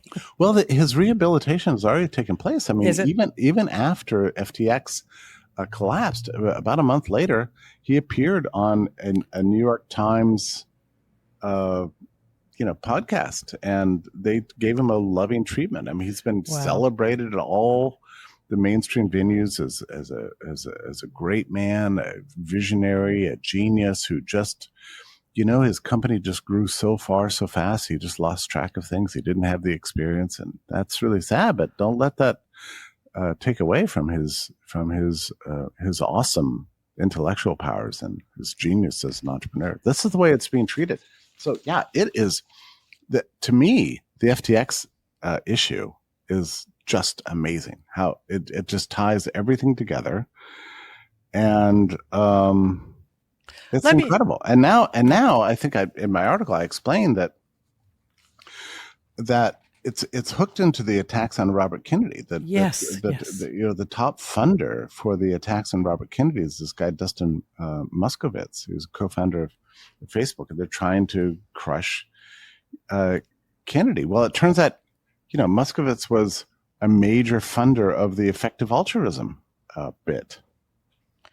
What interests me about all the stuff you've revealed is I didn't, as just a kind of a civilian, understand that planning for a future pandemic was such a huge industry either. The last bad one was 1918? And so why are all these people sitting around raising money to fight the future pandemic? I don't get it. What is that a scam too? The whole thing has been a scam for the better part of 18 years. It began in 2005 with this whole pandemic planning industry. And it just got worse. It comes out of the AIDS experience, which itself, created a kind of a huge pile of money and employees, and it was a racket in itself, and that and all the the top COVID people come out of this AIDS industry. That's what they knew best. So they just kind of rolled the whole AIDS racket into a COVID scam, and they were going to do it at some point. I mean, I saw this coming, as you know. I wrote about this back in 2005. I wrote my first article that these people are planning to lock us down. I mean, if they ever do this, if they ever get away with it, it's going to be a catastrophe like we've never seen. So I was warning about this. I didn't believe it actually happened, but I was appalled that they were just talking about it. But yeah, the whole pandemic planning thing just completely out of control in terms of funding and just sheer wealth transfers. And now we have the World Health Organization, and it's never apologized for its role in pushing lockdowns, which it did. And they sponsored a big junket by all the Western public health people in February to Wuhan to show how great the CCP was in handling the virus. And then all these people said, well, they did a wonderful job. Yeah. Put out this report, which I think came out on February 24th or something like that, 2020. And it convinced all the governments all over the world to lock down. And Fauci flipped. I mean, he was kind of against lockdowns, but he flipped. And then they leaned on Trump, and then they leaned on Boris Johnson. And, then it was just fait accompli in the course of just a few weeks. Amazing. I know, it is amazing. Just getting back to SBF, as we're calling him. I just made a note from your article. He spent $28 million on Dem candidates as champions for pandemic prevention. Can we kind of just reduce this down to its basic premise? Was the SBF effort, financial effort of his company, was it primarily geared at raising money for the Democratic Party, regardless of pandemics? Yeah? Yeah, that was it. And so the pandemics is just the cover story. Wow. And so can we expect to see then the same kind of neutral, objective justice from Merrick Garland as the former president is seeing now? Like, is that what's happening here? Is this just more of the same stuff? It's amazing we're talking like this, but so what happened with the COVID controls is it was a coup by the intelligence community and the deep state, the administrative state, against elected democracy. And they favored the Democrats because the Democrats acquiesced to this. The Democrats are now the best sort of front for this, to keep the coup plotters in power forever. And now the role of Trump here is a little bit confusing because Trump, of course, gave us the lockdowns. I mean, He was the one who and has never apologized and will not apologize. No, he's doubling down. It makes me crazy. Yeah. He thinks he did the right thing or whatever. So my own sort of operating theory here is that the New York Times and the usual junta, COVID junta, desperately wants Trump to get the nomination. And that way we can set up a sort of Trump-Biden contest that they believe Biden can win. And so that's the goal. They don't think they can beat DeSantis, and they certainly don't want Robert Kennedy anywhere around. Yeah. So it's actually amazing. I don't really understand a whole lot about the way politics works, but I asked somebody who does, is there any chance for RFK to get the nomination? And he said, no. I said, well, what if 90% of Democrats favor it? Nope, still not going to happen. They've already chosen a candidate. Yep. And that's it. I said, well, in what sense is there any democracy left if that's true? What'd they say? I said, well, it doesn't exist. Yeah. It's all just a kind of a mirage that we've been given. Well, never forget, if I could just interject with something, because I did follow Bernie really closely. And of course, it was revealed that Debbie Wasserman Schultz had thrown the primaries in favor of Hillary. Bernie had huge momentum, was raising tons of money from small little donors. And then there was, some people sued the DNC over their secret favoring of Hillary. And you'll remember what the judge said in throwing the case out. He said that they had a right to do that because nobody believed they were objective anyway. That was what he said. Right? That's amazing. Yeah, I didn't follow any of that, but people tell me that story you just told. I've heard it many times. So there's a huge precedent here with the treatment of Bernie. Bobby. But this is actually going to be much worse. And I admire RFK so much for what he's doing. I mean, it's exhausting being him. I mean, I don't know how he does does, it. 5 How does he interviews do a day. it? I don't know Yeah. how he does it. How does he do it? It's just Yeah. incredible erudition. Yeah. His command of the facts is mind-boggling. He's an amazing, and there's nothing in it for him to do what he's doing, but he's doing a great deal of good. I wish that he would get the nomination, and I think he would make a great president, actually. But I guess there's zero chance of that. At the same time, he's doing a lot of good just getting out there and saying what he's saying. I mean, every interview is such a revelation. He uses every opportunity to talk, to educate people about the truth about the world.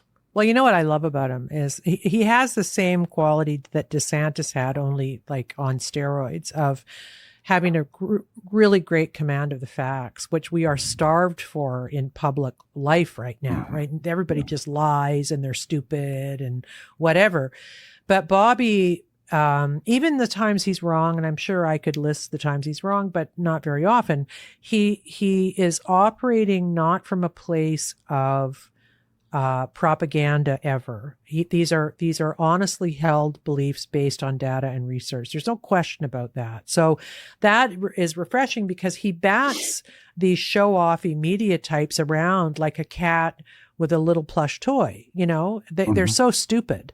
And they're so driven to make him look bad. Every time they try to take him on, let's say on vaccines on some level, he makes them look like complete fools. And so I'm really enjoying that. My thing about Bobby Kennedy becoming the president is that he will be destroyed in the same way that Trump was. They will not allow this. He is too dangerous to the permanent bureaucracy and the lying liars in the Democratic Party to succeed, right? They'll impeach him for something, or he'll be collaborating with Putin or something. Like they'll figure something out, right? Like it's gonna be messy. I mean, if we ever get out of our current moment, it's not going to be pretty. My naivety is just so gone. I used to think that, and this isn't 5 years ago, I thought the social and political order more or less worked. When public opinion changes, the political system adapts. We have within ourselves the capacity to correct errors and get better as a society. The internet helps us get information out there, and once people get this information, that'll be conveyed to the elected leaders, and the system changes. So I no longer believe that. I don't believe that anymore. Right. Me neither. Everything is broken, and I'm having to rethink, everything about what I once I assumed. I didn't know that the belief that everything was basically working was so central to my worldview, but it was. And suddenly you wake up and nothing's working. And you learn how it is that, something like the Soviet Union could exist for 70 years. Yes. Yeah. 1,000%. Yes, I agree. Because my kind of baseline now, and I just did an interview with the Frontier Center on some of this stuff. And, we were talking about what were the big kind of catalysts in my life that have changed the way I now think about everything. And I no longer, maybe I was a naive fool, that's possible, but I no longer believe that our elected officials give a shit about what we think, or working on policy that, we don't want them going to the WEF. I don't want unchecked immigration, and I am not racist. That I even have to say that is ridiculous. We all kind of collectively agree on things. And the people we elect completely ignore what we want and do what they want anyway. So this is also a new idea for me, that they can just cast us aside. We had in Toronto here an election recently. We've elected a socialist whom I know socially quite well. And she does not represent what people in this city actually want. She represents what the activists want, which is parks full of homeless people and poo on the street and, bike lanes in a city that's winter 10 months a year and nobody, just stupid stuff, right? But the issues I wanted to talk about, which is densification and all the stuff that's ruining our lives, that wasn't even in part of the political discussion. Even from the candidates slightly right of center, they were not talking about what people actually want. Those ideas we don't debate immigration. We don't debate tent cities. Those things are not discussed in the political realm anymore. So we've been left behind as a bunch of racist scumbags, NIMBYs, who, complain about everything when we should be saving the world from climate change. That's where we are right now, I think. Yeah, the immigration issue is just an astonishing thing. Again, this is another issue that I was so naive about in the past. Me too. I've Me always too. been a free Me too. immigrationist, but that's presuming that we have something like, a system of law in place, and some intelligence operating. I mean, real intelligence, not intelligence agencies, but like intelligence in the managing the program to the well-being of everybody. And I was always for more immigration in that sense. But you look at what's happened in the southern border in this country. I can't even believe it. It's just, and now New York has got these refugee camps, that are popping up all over town, and they're scrambling and staying in hotels. It's really, I feel like the whole country is being sacked. It feels that way. Yeah. And it's funny, Trish, when I was young, I used to read about the fall of Rome because it always amazed me. Wow, how can you have such a mighty, brilliant, beautifully improving system, a civilization, and just let it fall apart? Like, what's wrong with you people? How did this happen? So I used to read about this just incessantly, but still never really got the answers. Well, now it's really obvious to me how this happens. All you need is a ruling class that's separated from the rest of society, that's benefiting off the current system, that pillages the rest of society in its own short-term interests without regard to the common good over the long term. I mean, that's the answer. That's how it happens. It's so obvious, and that is what's happening to us. And it's an emergency, an absolute emergency, and people recognize it now. Unlike, say, 3 years ago. I mean, people are aware of it now. People are aware, but we there's nothing we can really do about it. Jay Bhattacharya and I talk all the time, and I tease him. How about that? How for 3 years now you've been predicting that we're winning. We're on the verge of winning. How's the winning going? I know. Well, he's a much more optimistic and kinder person than I am. It's in his nature, right? I am much less so. But I think to add to the equation you just said of these increasingly more wealthy people who are putting the rest of us down, they're also psychopaths, right? These are not people that I probably would even enjoy having dinner with. And let's just look at Jeff Bezos for a minute, because he was running a newspaper that was so pro-lockdown, it was ridiculous. All the while, Amazon was increasing. I never use the word exponentially, but I think maybe in this case exponentially, based on the fact that everybody was locked down, and they totally changed everybody's shopping habits. And it's now like is he the richest guy in the world right now? I think he is. And he's buying one of them, yachts with his girlfriend's boobs on the front in some kind of a carved. I mean, the decadence, it's that he is even buying a $500 million yacht while people are lining up for food. It proves everything that you just said. They don't care. They know they're getting away with it. And they know that the people in places of power like DC and Ottawa and London and elsewhere do not care about what the voter wants. They don't care about us anymore. They're serving the needs of these terrible people. And it is kind of fall of Rome too, because my recollection of fall of Rome, not that I was there, even though I'm older than you, is that there was an element of decadence attached to it as well. And that's happening very much culturally too, isn't it? With the gay pride parades with men wearing their pup bondage and nakedly showing their penises to children and that kind of stuff. Like it's crazy there, right? Yeah. I mean, go to New York. When I was in New York recently for that Mahler concert, I was amazed. just go to Midtown, just the number of sort of buff dudes wearing lipstick and dresses and wigs. It's just astounding. They're everywhere. Yeah. And, the gender dysphoria was set off by the lockdown. So that, people forgot even what the difference between men and women are. I mean, that's one of the great things about the Barbie movie, by the way. It ignores all this stuff and just takes us right back to, good old fashioned gender binaries. You have to be grateful for. Then I should go and see it. Okay. I thought they might have wokeified it. No, I was staying away. It's not intentionally anti-woke. It's just that the producers of it were just sort of stuck in the past 20 years because 20 years ago, it was all the rage in the college circuit to denounce Barbie as, having overly idealized versions of female beauty. And so the feminists were against it.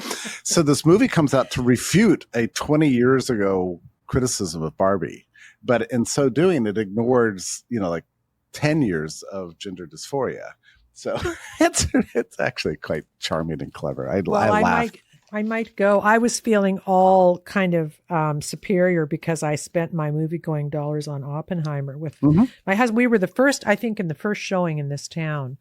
And I was like, the Barbie people. But now you make me want to go to see the Barbie. Both are worth seeing. And the Oppenheimer movie is essential for understanding the corruption of science by the state. Wow, I said the same thing. You know what happened? I just will say this quickly, but I'm old enough that I covered a lot of issues around nuclear weapons, including interviewing Hiroshima survivors, people who'd been children. And I covered the Physicians for Social Responsibility, who had a tour going around Helen Caldecott talking about what happens to people when they're exposed to nuclear skin hanging off in great glove-like shreds. I never forgotten that line. And so I really have internalized it and have been screeching about Ukraine and how irresponsible it is to keep escalating given the nuclear situation.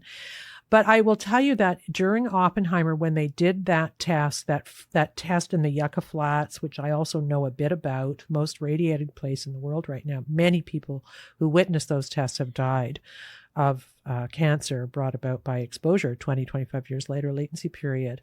I bowed my head and started crying, and I cried almost to the end of the movie. It was like, here it is.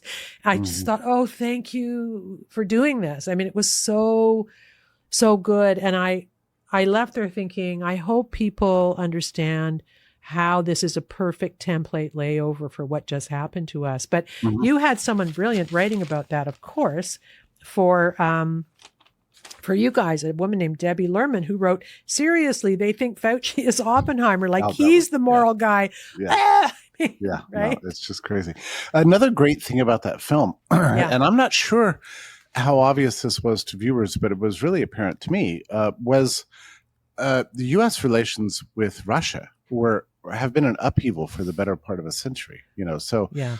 Before the Bolshevik Revolution, Russia was considered part of the West, and the Tsar, and his family were all wearing beautiful Western clothes, and Christianity was Russia was part of the West. It was exotic, but it was part of the West. We loved Russian music, Russian literature, and Russia. So after the Bolshevik Revolution, suddenly we had a big Red Scare in this country. It's like, the Reds are terrible. Where are the Reds? And so we tried to get rid of them. And this lasted for about 1918 to 1923, and during which time we passed the Espionage Act and all these anti-sedition legislation and censorship laws, which they're using to go after Trump now. That happened a century ago. But and then the Red Scare went away in 1923, and then the New Deal comes along, and they're like, okay, free enterprise failed. Socialism seems to be working in Russia. How about we get some experts on Soviet agriculture in here and plan the U.S. Economy similarly to the way they're doing so well in Russia. So all the Reds were flooded Washington throughout the 1930s. And then when the war broke out, the U.S. entered the war, we were allied with Russia against Germany and Japan, right? So U.S. and Russia were, good friends. And so FDR was, hanging out with Stalin, everything was wonderful. And so Russia was again, loved and appreciated. And it was during this time that, people like Oppenheimer were coming of age. And of course, he was running around in red circles. I mean, and it wasn't considered a bad thing. Yeah. But then after the war, in 1948 happened, and Truman was now president. And there was a great concern that the Republicans could win in this midterm congressional elections. And so they needed some way to triangulate. So they decided to whip up a Red Scare again. And this time they used the fact that the Communist Party won an election in Greece and said, look, the Reds are on the march. Now, you could look at this and say, isn't this getting a little bit strange? I mean, like, how come U.S. relations with Russia either were their best friends and allies, or they're the mortal enemy that we have to fear? I mean, is there anything in between? It keeps going back and forth. Clearly not. Yeah. So in 1947, they were our valiant ally. In 1949, they were the terrible communists that were taking over the world. What happened was they changed their mind in 1948. Now, Orwell, observing this whole thing, wrote the book 1984 as a play on 1948 and the U.S. and UK's changed opinion on Russia, from being great ally to great enemy, just flipped overnight. And this is why in 1984, we've always been at war with Eurasia or Oceania or, East Asia, the friends and enemies that are constantly shifting based on regime priorities. Yeah.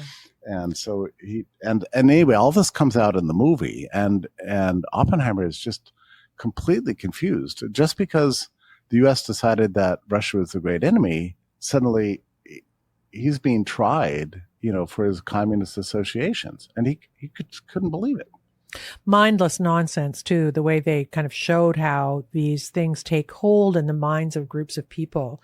Yeah. The thing. I was also quite interested in the weight loss. He said he ate an almond a day, so I don't know how he did that, but he was so skinny. Oh, to play the part? Cillian, yeah. I mean, it was just like ridiculous. He was so, I don't know how he did it. It's a very an almond a day? That's what he said, yeah. Well, of course, women were all of us who feel like we're fat, we're like, how did he lose the weight? And that's what he said. I don't know if he meant it, but I'll try it. I'll try anything. And Chris Nolan, boy, can he write. He's a treasure, that guy. And I thought, also as someone in the middle of editing a documentary, as you know, that jumps back and forth in time, I just think that Chris Nolan is kind of my new thing, my new crush. He's awfully good at what he does. It's a brilliant movie. And the funny thing for me, and we're all of us, all your listeners, you, me, everybody we know, anybody with a brain is in the process of kind of rethinking one's life and beliefs, and it never stops for me. So one of the memories that was triggered for me watching the film was the role of what's his name, Edward Luttwak, and his rallying around the H-bomb.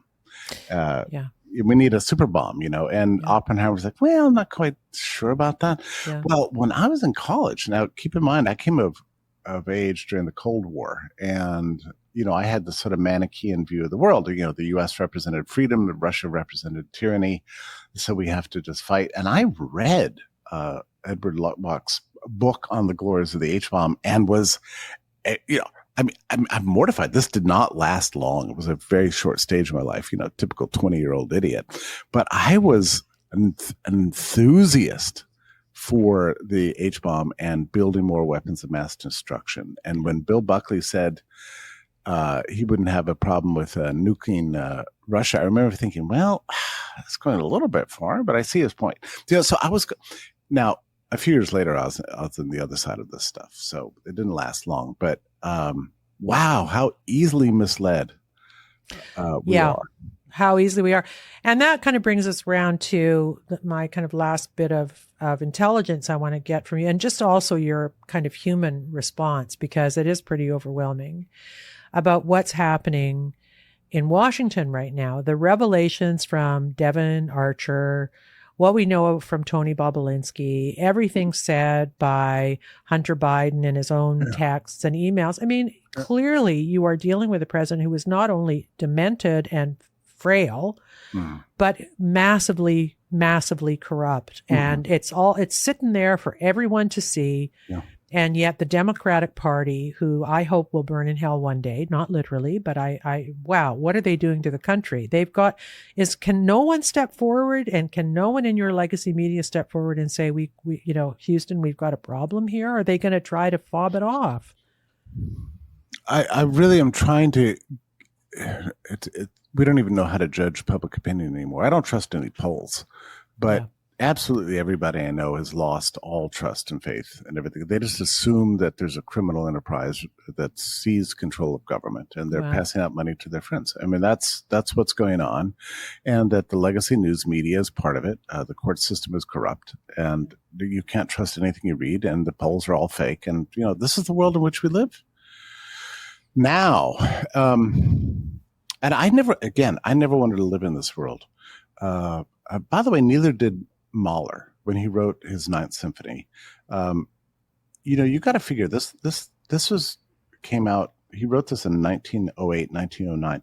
It was clear to anybody of any intelligence in 1908, 1909 that everything was falling apart. They knew something terrible was coming, and it did come. It came in the form of the Great War. And the old world, the Gilded Age, the Victorian period, the height of civilization, all the innovations, all the lengthening of lifespans, the expansion of medical technology, everything we got electricity, we got flight, we got internal combustion, the cities were rising to the heavens, everything was glorious. But I don't know what it is about the human project. We tend to destroy that which is great, and we forget the reasons why it became great. And by 1908, 1909, that was apparent to anybody with any intelligence, that we were squandering the great capital of civilization, and that something terrible was on its way. And you hear that in Mahler's Ninth. So it's not just a symphony about his own death. It is about the death of the world that gave rise to all the beauty and the magnificence, the height of civilization, the fortunes, the libraries, the technologies, the lengthened lifespans, the democracy, the spreading of human dignity. It was all coming to an end. He knew it. That's what the symphony is about. And you have to ask yourself, the question, why did that happen? It's the same puzzle we face now. Like, why are we allowing this to happen? Yeah. And my mentor, Murray Rothbard, I used to talk to him about this all the time, because he told me the stories, and my further reading backs this up, that by the 1870s and 1880s, there was so much confidence in the future, so much optimism, so much a belief that society works so well, and that we're so intelligent, that we no longer needed really to fight for freedom, no longer needed to fight for progress, that it was baked into the fabric of the trajectory of history itself. So it's time for victory laps. So the people who think like us, the people who love civilization, love freedom, became sort of lazy and just thought that we were done. It was the first round of the end of history, History is over. We know what works. Democracy works. Freedom works. Human rights work. We've got all the right systems in place. And then in a flash, in a seeming instant, it all just crumbled and fell apart. If you bump forward a century later, that's exactly what I believed in 1989 and 1990. Wow. Freedom is won. All the bad governments in the world are falling apart. Yep. We live in an age of information. The internet came along in 1995. We're surrounded by miracles. Oh my goodness. Everybody's got access to everything. The world's changing. We're all going to live on the internet. We have information spreading. We know what works. There's no longer any reason to fight for anything. We just have to chronicle our infinite progress. And this went on for 30 years until one day, in March of 2020, it was all taken away from us. Yeah. Look, and I feel very strongly, too, that the demise of what you're describing has been influenced heavily by informational poison, right? The internet, devices, screens, that we now read articles And it's like a 1 minute read. I've got to know it's only 1 minute before I can, we don't read books. We can't concentrate. Mm-hmm. We curate our information to feed our confirmation bias. That is absolutely deadly. And so, yeah, I think you're right about where we are. And I will also say, just in closing, that I feel very strongly, Jeffrey, that the reason we have been dragged into Ukraine is I believe that Zelensky has something on your president. I do. Mm-hmm. There's too much charisma mm-hmm. and prosecutors and money and kickbacks. Mm-hmm. And Zelensky is a clown. He's an absolute clown. How is this happening? Why are we risking a nuclear war? For what? For what? When there could be peace talks, right? It's not that it's war or nothing. There could be peace talks that would sort it out. They wanted them and Biden stopped it. So I feel like this is going on because there's so much garbage behind the scenes that's being revealed but not reported on by legacy media mm-hmm. that we are being dragged to the brink of the end of the world over a presidential corruption scandal that nobody will talk about. Yeah, I don't disagree with that. We desperately need regime change. And when it happens, I don't know. I've given up this idea that we're on the verge of a big change. I don't know. I didn't realize just how deep the corruption went. I had no idea. Yeah. The last 3 years have revealed this to us. So one of the things I think maybe we need to just don't bypass is a problem that we all deal with these days, which is depression. Yeah. And sadness. And we're always ebbing and flowing, especially when you're in the news business.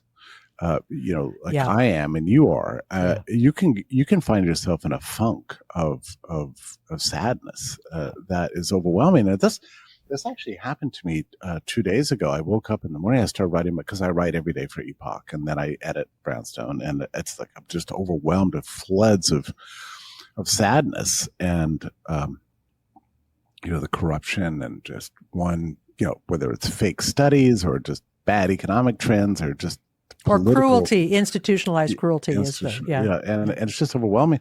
And I was sitting here, and it was a really pretty day in New England.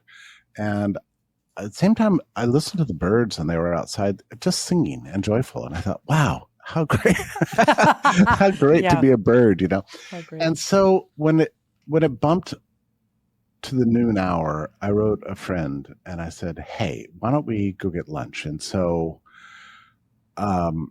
sat outside amidst beautiful potted plants and olive trees, and not olive trees, but pear trees and apple trees, and had a glass of champagne and ate a piece of fish and sat with the sun and the cool breezes, and it really did have a kind of a really nice effect on me. Just to walk away and spend an hour outside looking at pretty things and experiencing normal life. That's what we have to do. We have to put a priority on our health, our mental health, our physical health, and surviving to the next day, so that we can continue to be warriors for the truth, so that we can continue to fight for the liberties that we want back. And it's up to us. We have to save ourselves first, so that we can be voices for rebuilding a beautiful future. And it could take years. So this is a daily struggle, but we have I love those little birds that got you out of there, because that is true. Like, I can sit in my own, I have a very nice office. It's kind of glazed chocolate brown walls. Like, Farrow and Ball, of course, it's like really quite nice. And I wanted it pretty, and it is sort of pretty, but I spend too much time in here. So getting out, the other thing for me is not just getting out, which I do more now, but I've discovered a dirty secret, which is that fashion designers have turned away from creating the most ugly possible things that they could. And I watched, I don't know if it was the latest Dior. I just happened on YouTube to see a runway show, and the stuff was actually beautiful again. Oh, listen to you. Yeah, it was like Audrey Hepburn, like beautiful. Yeah. I believe what you're saying. I've seen this again and again. Look at it. The movie theater shut, and so then they opened again, and there's just a bunch of crappy movies. Okay, so that doesn't work. So now you're actually seeing these wonderful movies come out. My own local theater has was all about the sound of freedom. I couldn't believe it. This is the most woke town on the planet, and suddenly they're showing the sound of freedom. It's like, wow. And then Barbie, which I think is a thrilling and exciting movie. You will love it. And then Oppenheimer. It's great. But I tell you what, I got a flyer. Just a quick story about our local symphony, which I'm a huge supporter of the symphony. Well, and you have to kind of schedule the season, a year in advance. Well, last season ended with a Pride concert, and it was the most preposterous experience you've ever. I don't want to go into just how terrible it was, but here's the other thing: nobody was there. Okay, right. So I went to the stupid Pride thing because I'm a supporter of the symphony, but I was like just sitting there, alone, but I got the flyer in the mail for the next season. You can't believe it, Trish. It's the first time in my life I've seen a major city orchestra plan an entire season without one terrible piece of music. Wow. It's 100% great. It's all the classics, we're just going through Saison and Sibelius and here's your Debussy thing, and here's a nice presentation of some Beethoven, and and so the entire I kept turning the pages. When is the bad stuff going to show up? When's this stupid composition by the atonal weirdo that you met at Harvard?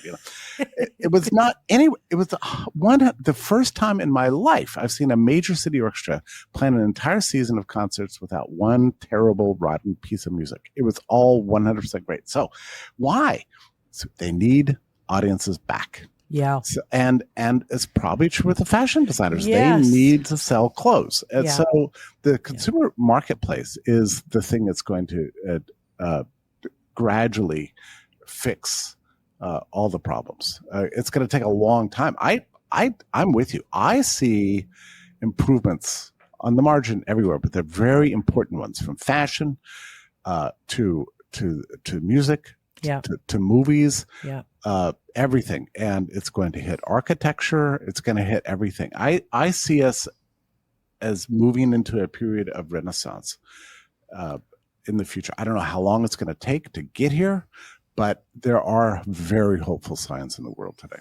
Well, the human heart is hungry for these things, and the woke heart is not. And I think probably we will prevail, because this is like our nutrition. I mean, I sound like a silly 20-year-old, but seeing that clothing, the way it moved on the models' bodies as they walked, they had beautiful flat sandals. I was just like, I was yelling for my husband, it's look at, because it just ignited in me again. I am a female. I do like pretty things. There are smart people in Milan or wherever making nice stuff for us, and none of the models had a beard. It was just really, It was a really good day. So Mahler, I'm going to try and dig up a piece of Mahler. It's the 9th, right? I'm going to play it at the end of the show. I mean, that's a big order. I mean, Mahler's 9th is a you want to jump into Mahler with the 9th? Be my guest. But I just mean to close the show, so it'll be about 15 seconds. Not a big commitment. Okay. Yeah, I hope you yourself throw yourself into. I mean, the world of Mahler is and there's a great book about it called Sorrow and Silence, something like that. It's a great book about Mahler. You can get, and you can read along, as you're listening to a symphony. So when I go to the symphonies now, we all have to do our part. I have started dressing in white tie and tails. Yeah. I go in white tie and tails and unapologetically, and just as a way of kind of saying, look, I respect you, and here I am dressed up. I tell you what, if you've ever, I think maybe I've talked to you about this in the past, but if you'd never understood why the upper English class had valets, this is why. Yeah. I'm really digging. It takes an hour. So you have to send a photograph of yourself in that Okay. the next time you go out, and I'll put it on my Substack. But the English upper class are my spirit animal right now, because I'm watching Escape to the Country every day and dreaming of some great pile with a folly and a pool, in the Cotswolds, and a pretty little town with a pub. It's an aesthetic I love, and sort of feel like I should have grown up in an episode of All Creatures Great and Small or something, but because it's just pretty. Have you watched Downton Abbey? Yes. I love Downton Abbey. Yeah. It's amazing. Yeah. It's a great presentation. And that's where I got the idea for wearing white tie and tails, because I realized that, they have this thing going in the thing. So if you're serving at dinner, or you're a footman or whatever, you're wearing black tie and what we call and a dinner jacket, which is what we call the tuxedo. And, right. Named after the New York town called Tuxedo, actually. But that was the way. So it's a work. In other words, what we call a tuxedo is a working class outfit in the 1880s and 1890s, UK. So Americans adopted this as formal wear, as an homage to democracy and to the workers. Okay. And so that's why it became so popular in the US, and why it was such a shock when it first appeared. It's like, wait, you're supposed to be in white tie and tails. Why are you wearing the outfit, the uniform of a footman? Yeah. And so anyway, when I realized I wrote an article about it because I thought it was so fascinating. But anyway, it made me fall in love with the white tie. They are not easy to get, I can tell you. But really, yeah, it's not an easy, and it's also becomes a treasure hunt. Right? Well, so ordering the white vest, or figuring out the detachable collar, figuring out how to get a hard front on the shirt. It's all fun. This is the thing we do these days to amuse ourselves, Yeah, well, that's great. It's like sticking to linen napkins at dinner. Never. I'm not giving in to paper towels or paper napkins. I do that too. I spend a lot of my time over there on the ironing board ironing linen cocktail napkins, and I tell you, it makes a difference. I've got a friend coming over tonight for cocktails.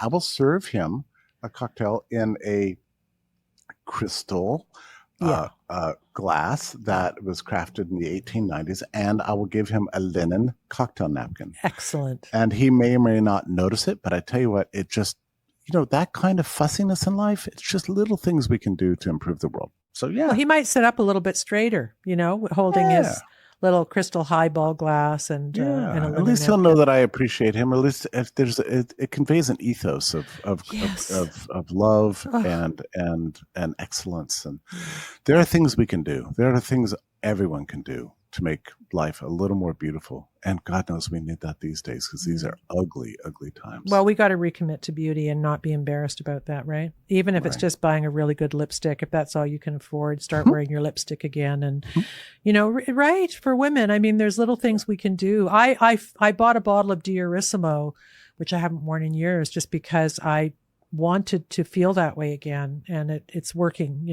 I'm sitting here right now smelling like Lily of the Valley, and I feel better for it. So there you go.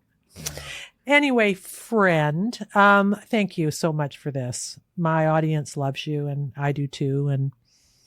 And the film's going to be great. We're almost at rough cut, and I think it's going to blow the doors off a lot of what people have been thinking. So thanks for being part of that too. I appreciate your patience with me and letting me have the time to talk, and I love having conversations with you, Trish. So thank you. Me too. Okay, Jeffrey, I'll see you soon, I hope. Bye. Okay. Bye-bye. Bye-bye. So that was my dear friend, Jeffrey Tucker, who started the Brownstone Institute, which has become, at least in my view, the place to get accurate news and analysis, not just about COVID and public policy, but also about where that sits in the world we live in now and the other things we should be researching and being skeptical about. He's terrific. He's got a very, very fine mind, and he's a lot of fun. I was asked by a few people to have him on again. And so, see, you ask and I deliver. At least I try to. Plus, it's easy for me. I love talking to him. So we just have a really good vibe. So I got a treat for you. I saw on Twitter that Australia was having hearings with Pfizer, and a couple of the skeptical senators there got a chance to interview Pfizer company executives from Australia. It's extraordinary. I mean, you always think, wow, if I could only get Albert Bourla or somebody from Pfizer, I could interview them and show how corrupt they are. But it never really happens that way, because Bourla doesn't do anybody and Pfizer doesn't tend to appear with people who are skeptical about the vaccine. So you never, ever hear them being raked over the coals the way I would do if I had them on this show. They're never coming on this show. But we did get a glimpse of how would they actually do under difficult questioning. Clearly, difficult questioning that our regulators and the people who bought the Pfizer vaccines for us didn't bother asking them, which is absolutely astonishing when you think about it.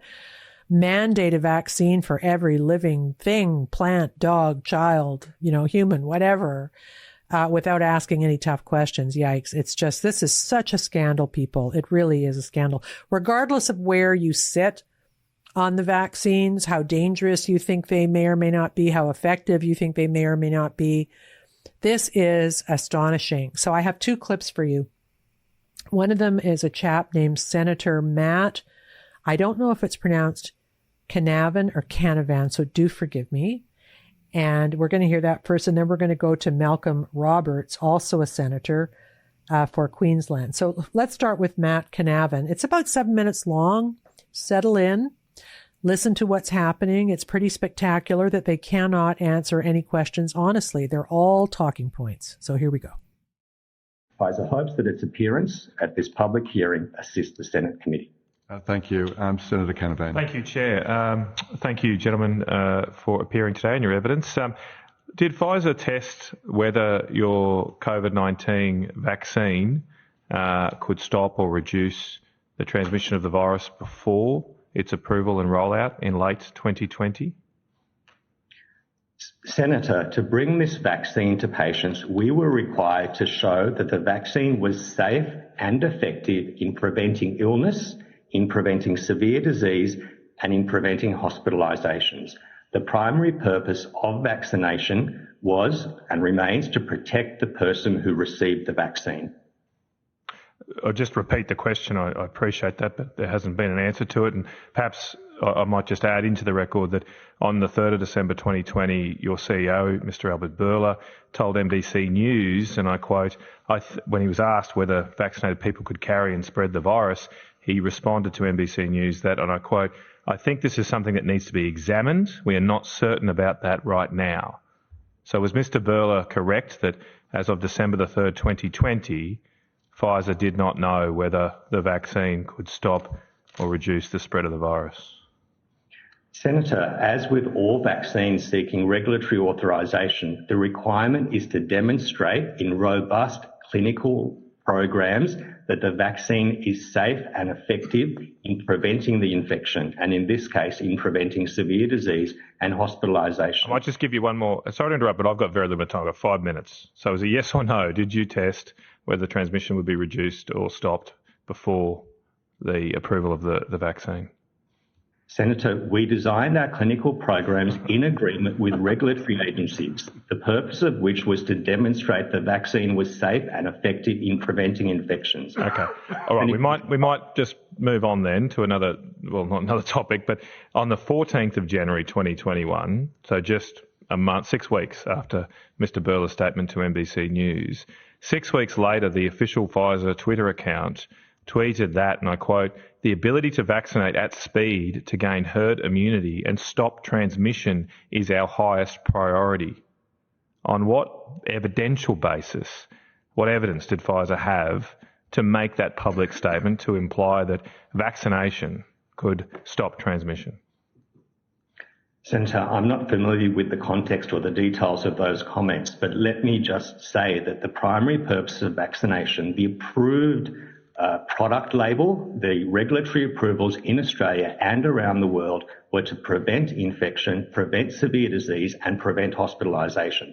That is what our clinical trial program sought to demonstrate. That was what was demonstrated, and that was the evidence that was evaluated by regulatory agencies, by health authorities, and that was the evidence, the strong, robust clinical evidence that led to the approvals that were received in Australia and in many other countries. Could I ask you to take that on notice then?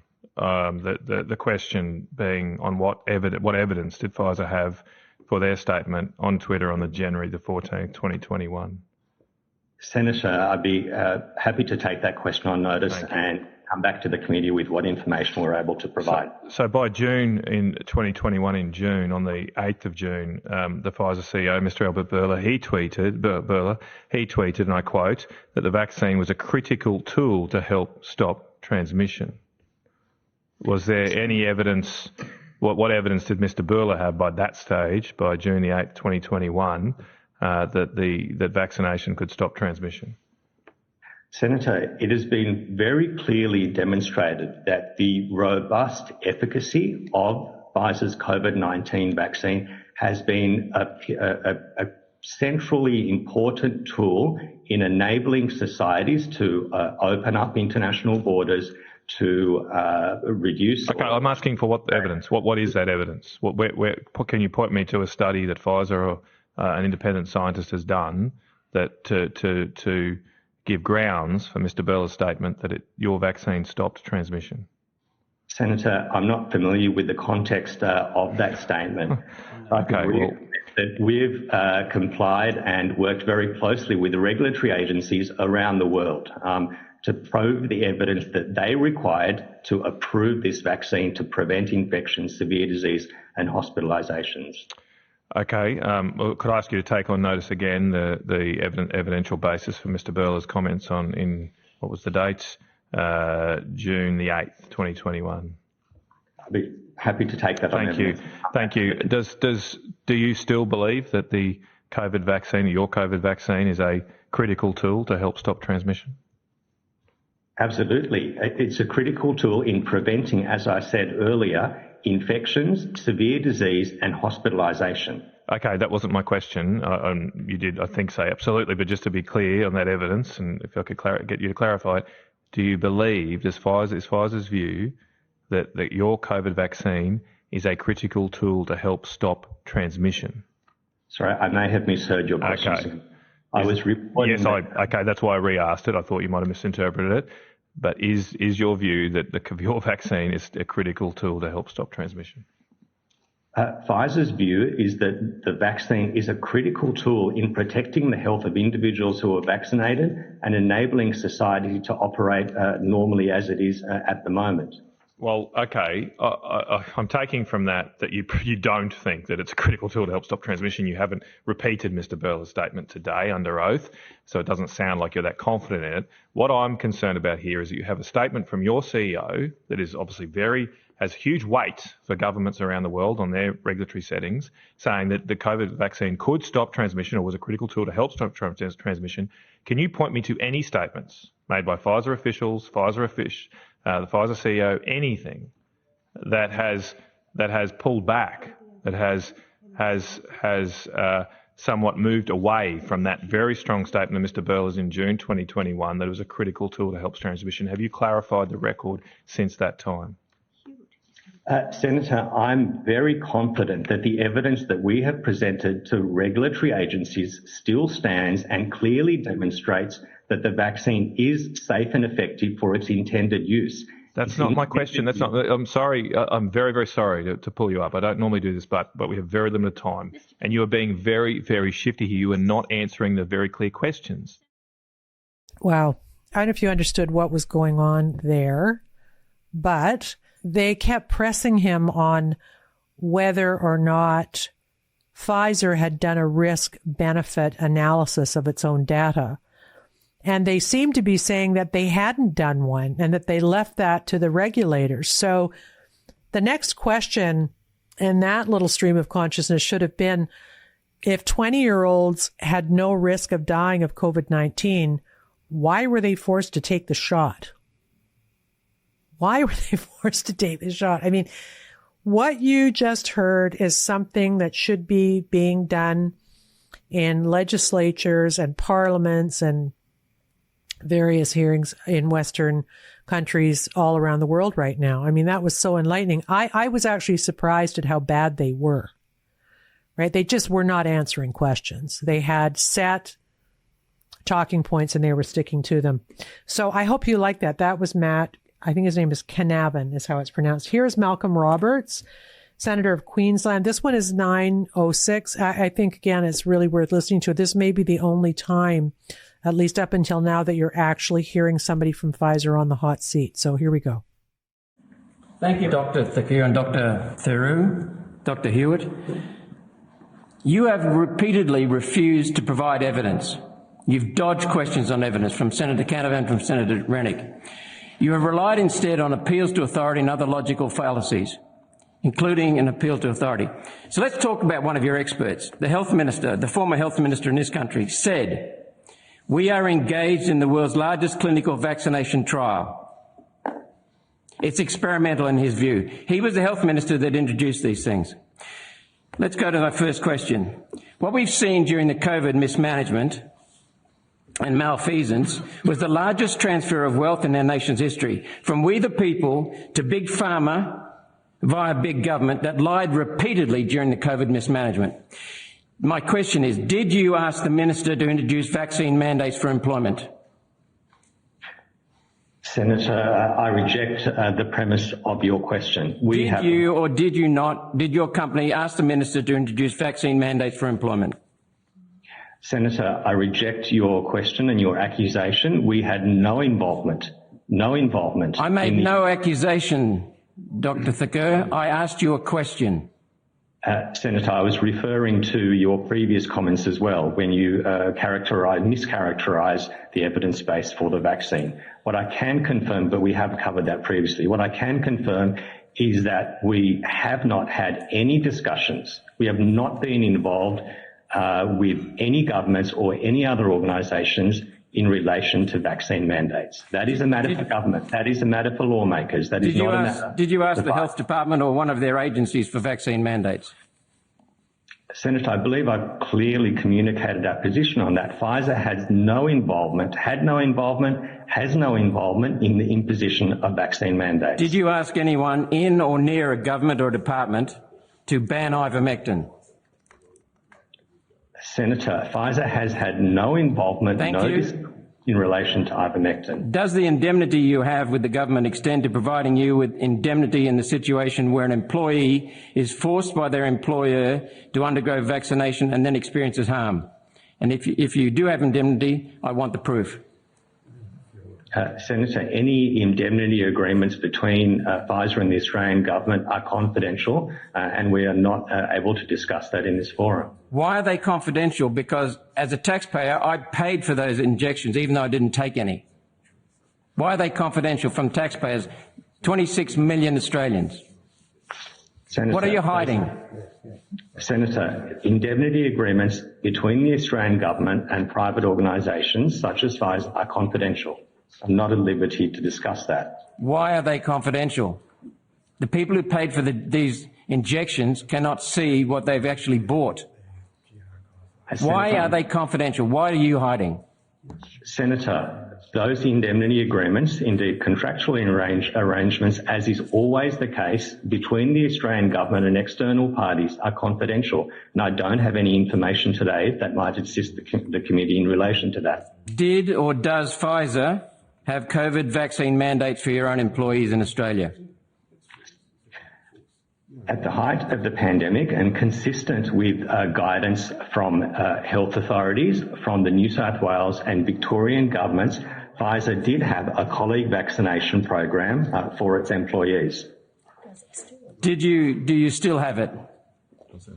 That vaccine, the requirement for colleague vaccination for Pfizer employees is currently present. We introduced a colleague vaccination program in the interest of protecting the health and safety of our colleagues and the communities in which we serve, in which we operate. We've read that your vaccine mandate was using your own batch of vaccine, especially imported for Pfizer, which was not tested by the TGA. Is that correct?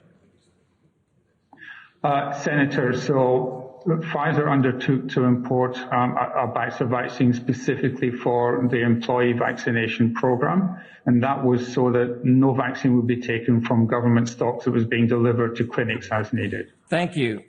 Did you enforce your mandate on your colleagues, your employees? Did you enforce it? Did you sack anyone or refuse to pay anyone who refused to take the injection? Senator, we aligned with the public health guidance. We permitted accommodations or exemptions for people that had specific medical or religious reasons that they did not or could not be vaccinated. A small number of colleagues departed the company. Thank you. Does your contract with the government for supply of COVID injections include a clause that negates your indemnity in the event of Pfizer committing a crime such as fraudulent treatment of trial data? Senator, Pfizer always abides by all of the laws and regulations of the markets in which it operates. It abides by the highest standards for clinical trials and all its operations. Does your contract with the government for supply of COVID injections include a clause that negates your indemnity in the event of Pfizer committing a crime such as fraudulent treatment of trial data? The question is simple. What is the answer? Yes or no? Senator Roberts, as I had mentioned previously, the contents of Pfizer's contract with the Australian government remains confidential, and I don't have any information that I can provide to the committee in relation to that. Is it true that Pfizer COVID-19 vaccines were developed initially as countermeasures for the American Department of Defence? Senator, our sole focus from the start of this pandemic has been to discover, develop and supply a safe and effective vaccine. I didn't ask you about your focus. I asked you, is it true that Pfizer's COVID-19 injections, vaccines, were developed initially as countermeasures for the American Department of Defence, as experts have told? Is it true? The vaccine was developed to address the dire global public health emergency that became rapidly apparent in the early part of 2020. That was the only reason for which the Pfizer vaccine was developed. We're very proud of the role that the Pfizer vaccine has demonstrated clearly in protecting the health of hundreds of millions of people around the world and enabling countries, borders and societies. There you go again, another appeal to authority. Another appeal to consensus and appeal to numbers. That's not what I asked. Have you had any association during the development of these vaccines with the Department of Defence? Just before you answer, sorry, Dr. Thur, just another question, follow-up question after this answer. Yeah. Yes, Doctor.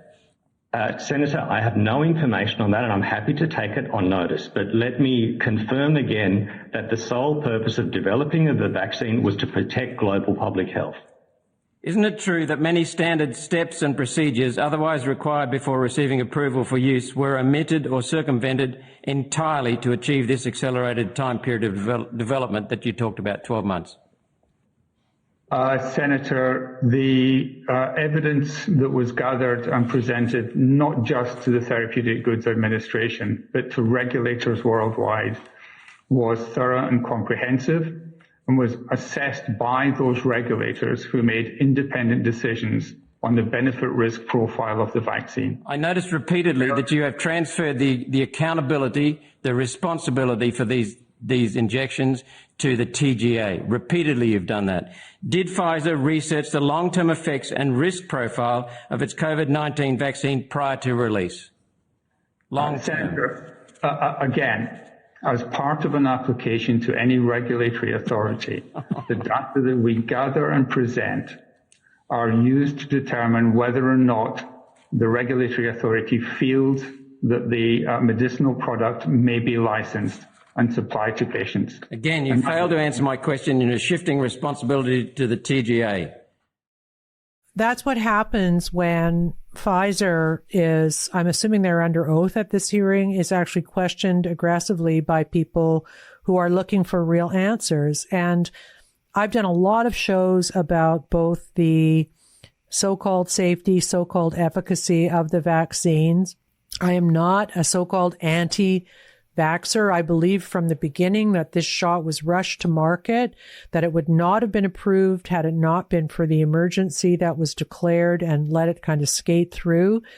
And I believe that under those circumstances, even at the beginning, it should have been reserved for people who had a risk of dying of COVID, which was a very small number. And somehow it was forced on everybody. And if you didn't take the shot, you didn't have a life. I'm one of those people. I missed my kid's university graduation. And I didn't have very much of a risk of dying of COVID. I did more at the end because I gained so much weight from sitting around being depressed during the COVIDian times. But, you know, when COVID first hit, I was a lot thinner and a lot healthier than I was at the end. So none of these questions are being asked of Pfizer. And what's interesting here, I know these clips were long, is that they don't do well. They do not do well under tough questioning, as we all thought. And let me bring to your attention, just because we haven't done a ton of reporting lately on vaccines, that Eugippius, if you're not reading him, you should be. As you know, I'm a big fan. Eugyppius. He's weighing back into, he's some science genius over in Germany who writes under a nom de guerre. 3 grim myocarditis updates. They're absolutely shocking. And we need to get to the bottom of this for health reasons, for mandate reasons, for liability reasons, for all of the punishments that were meted out to those of us who just said no thanks and had a right to, especially given that they don't stop transmission. There's no argument then after that. And what these guys were saying, these 2 Pfizer people, is that vaccines protected the safety and health or something of people. They don't say it stops transmission. They don't use any. Albert Bourla said at the beginning, I think he said it was almost like 100% effective at stopping transmission. That never happened. You'll remember Walensky from the CDC saying, oh, we better put our mask back on because the shots aren't preventing transmission. Then what the hell are they good for? Then the narrative changed. Oh, well, you get less sick. Well, if you're testing people who are 25 and saying they get less sick, we know they wouldn't have gotten sick anyway. So this is what Jeffrey and I were talking about, are these bogus studies that do not differentiate cohorts of people based on risk, and then they include them. It's like grade 9 study design, ridiculous. So these are important clips, and I'm really enjoying them. And thank you to these 2 Australian politicians who had the cojones to take on these guys from Pfizer in public. It's great. Senator Matt Canavan and Senator Malcolm Roberts. And so in honor of Jeffrey Tucker, one of my favorite guests, we're going to end the program today with just a smidgen of, you guessed it, Gustav Mahler, 9th Symphony, last movement, as played by the Royal Academy of Music. And I will say now, stay critical.